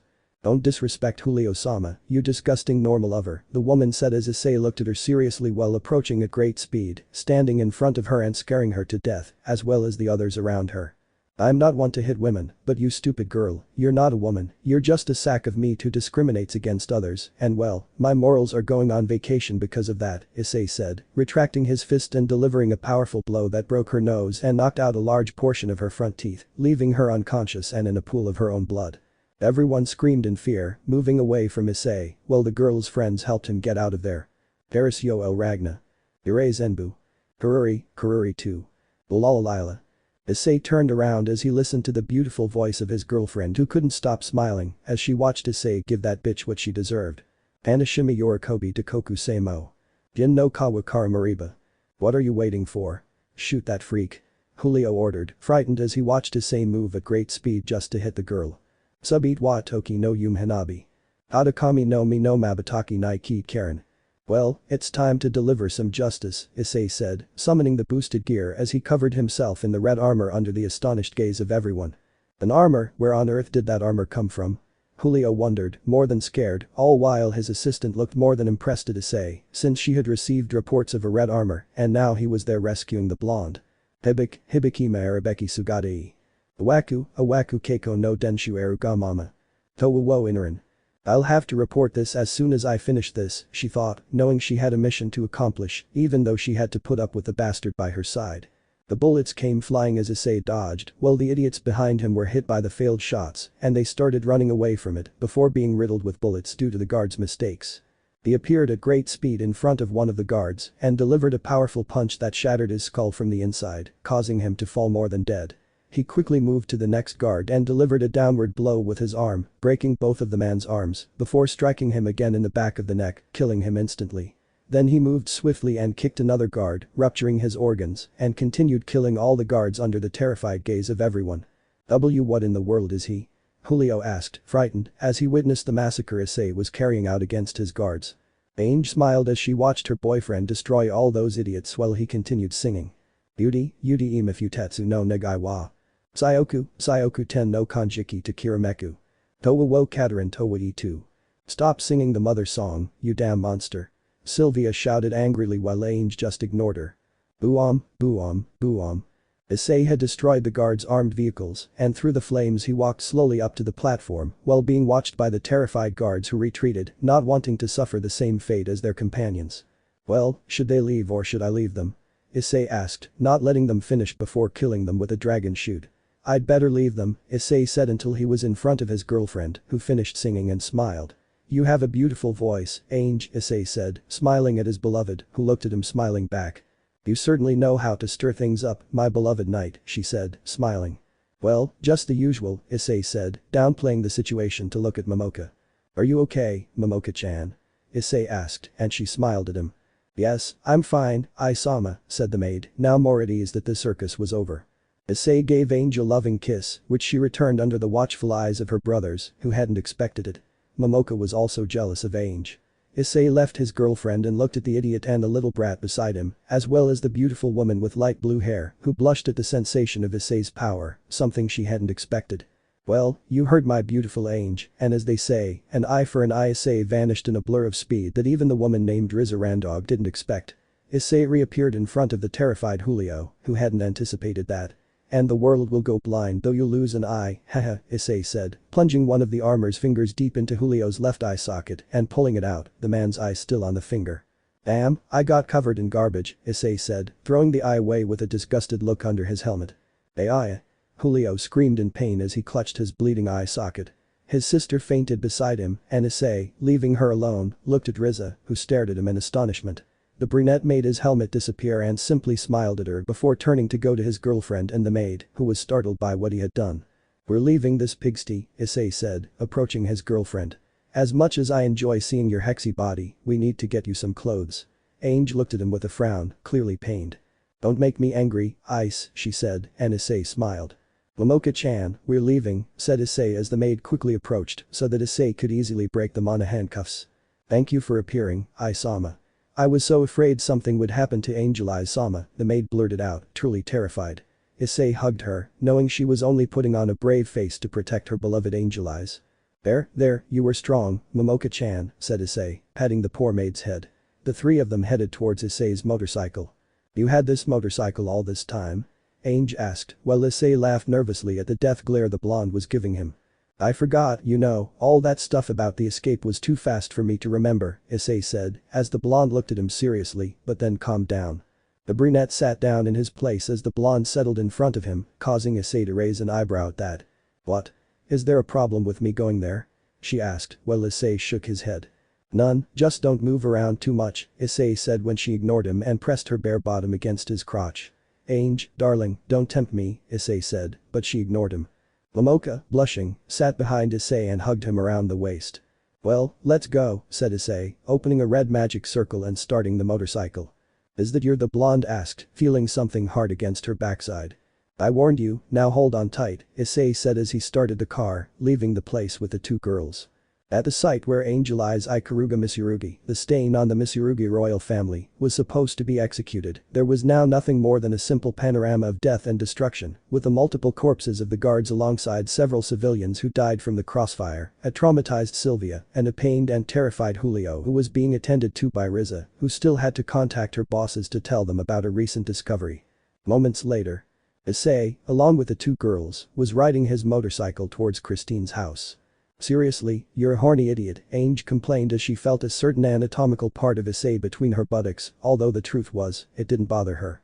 Ah, you complain now, but when we're alone. Issei fell silent when Ange glared at him. Poor Momoka was completely flushed, imagining some rather unholy things related to a maid attending to her master on those cold nights, when the warmth of their bodies is needed. That girl certainly has an imagination. After a while, they arrived near Hilda's mother's house. Issei stopped his vehicle so Ange could change. That looks good on you, Issei said, watching her put on a pink tank top that revealed her stomach, along with dark green thigh-high shorts and white sneakers, which suited her well given her slender figure. That won't save you from what I felt when I was coming here, Ange said, looking at Issei. Yes, whatever you say, dear, Issei said, looking at Momoka who was wearing another maid outfit. Don't you have any other clothes? Issei asked, making her blush. No, I just got my maid uniforms ready, Momoka said, and Issei sighed. We'll have to sort that out once we get back to Arsenal, Issei said as the two of them looked at him. Return? Do you really think they'll let us return without punishment? Ange asked. Gil needs us, and even if Emma says something, she can't keep me tied down. Besides, I'll just say I took them. They simply won't say anything. Also, I left Rias and Zola in charge of the girls, Issei said, as the two of them looked at him in amazement. Wow, I really do anticipate everything, Ai-sama, Momoka said. Well, now that we're ready, let's go to my mother-in-law's, said Issei, but he was stopped by Ange's hand on his shoulder. What do you mean, mother-in-law? Are you and Hilda dating? Ange asked, annoyed, because the truth was that knowing she now shared a boyfriend with Hilda bothered her, given her previous relationship with Arideed. Ah, yes, and you're satisfied, now let's go, said Issei, not caring much about Ange's annoyance. You'll see, Ice, you'll pay for this, Ange said as she was pulled into a hot kiss that left her with a silly smile. I'll make it up to you soon, for now I don't want you causing any trouble, okay? Issei said, and the blonde nodded with a blush on her face. Momoka's thoughts returned, now related to her doing something wrong and her master punishing her by giving it to her for a whole night. Yes, she was a pervert. They walked for a few minutes until they were in front of Inge's house. The brunette rang the doorbell when he heard footsteps, and when the door opened, he was greeted by Hilda's mother. "Oh, Issei-kun, you're back and with company, come in and you go to Hilda who has been worried since you left," said Inge, to which Issei nodded. "Excuse me," the three said as they entered the woman's house, finding Hilda in the living room wearing the same dress as in the morning. "Hi Hilda," Issei greeted, as Hilda quickly got up and went to hug him. "Ice, it's good that you're back, you had me worried," said the retard, as Ange frowned. "Okay, that's it, get away from Ice this instant," Ange said, annoyed and jealous. "Oh, it's you," Hilda said, looking at Ange. "DRRR, you're something else," said the annoyed Ange when Issei intervened. "That's enough, calm down both of you, we've just had a very annoying day," said Issei, as the two looked at each other, then said HMPH and looked away. Issei-kun is really popular," Inge said, smiling amusedly. "Yes, Isama is," Momoka said, a drop of sweat forming on her brow at what was happening before her eyes. "Today I end with a massacre that would lead to the revelation of Issei's existence, something the brown-haired boy didn't know, but the mastermind behind this whole problem between Normas and humans would have him under his watchful eye without knowing who he's messing with." Meanwhile, elsewhere. It was a good idea to send the kid there. Poor embryo, for playing God and causing so many problems, you're going to get what's coming to you, you bucking idiot. Only beings like us are the masters of the game, and I just installed the hack in your game that will wipe out your entire creation once and for all. Now I have to give that fallen angel the door so he can send the next part of the plan, because after all, Issei Haidu holds the answer to the apocalypse in his power with that familiar, said the man who sent Issei to that world to disappear into the infinite darkness. Let me know in the comments below if you guys want the next part. Also check out my other video that has been shown and left. Thank you for watching, if you enjoyed this video please like and share this video. And have a fantastic day, bye.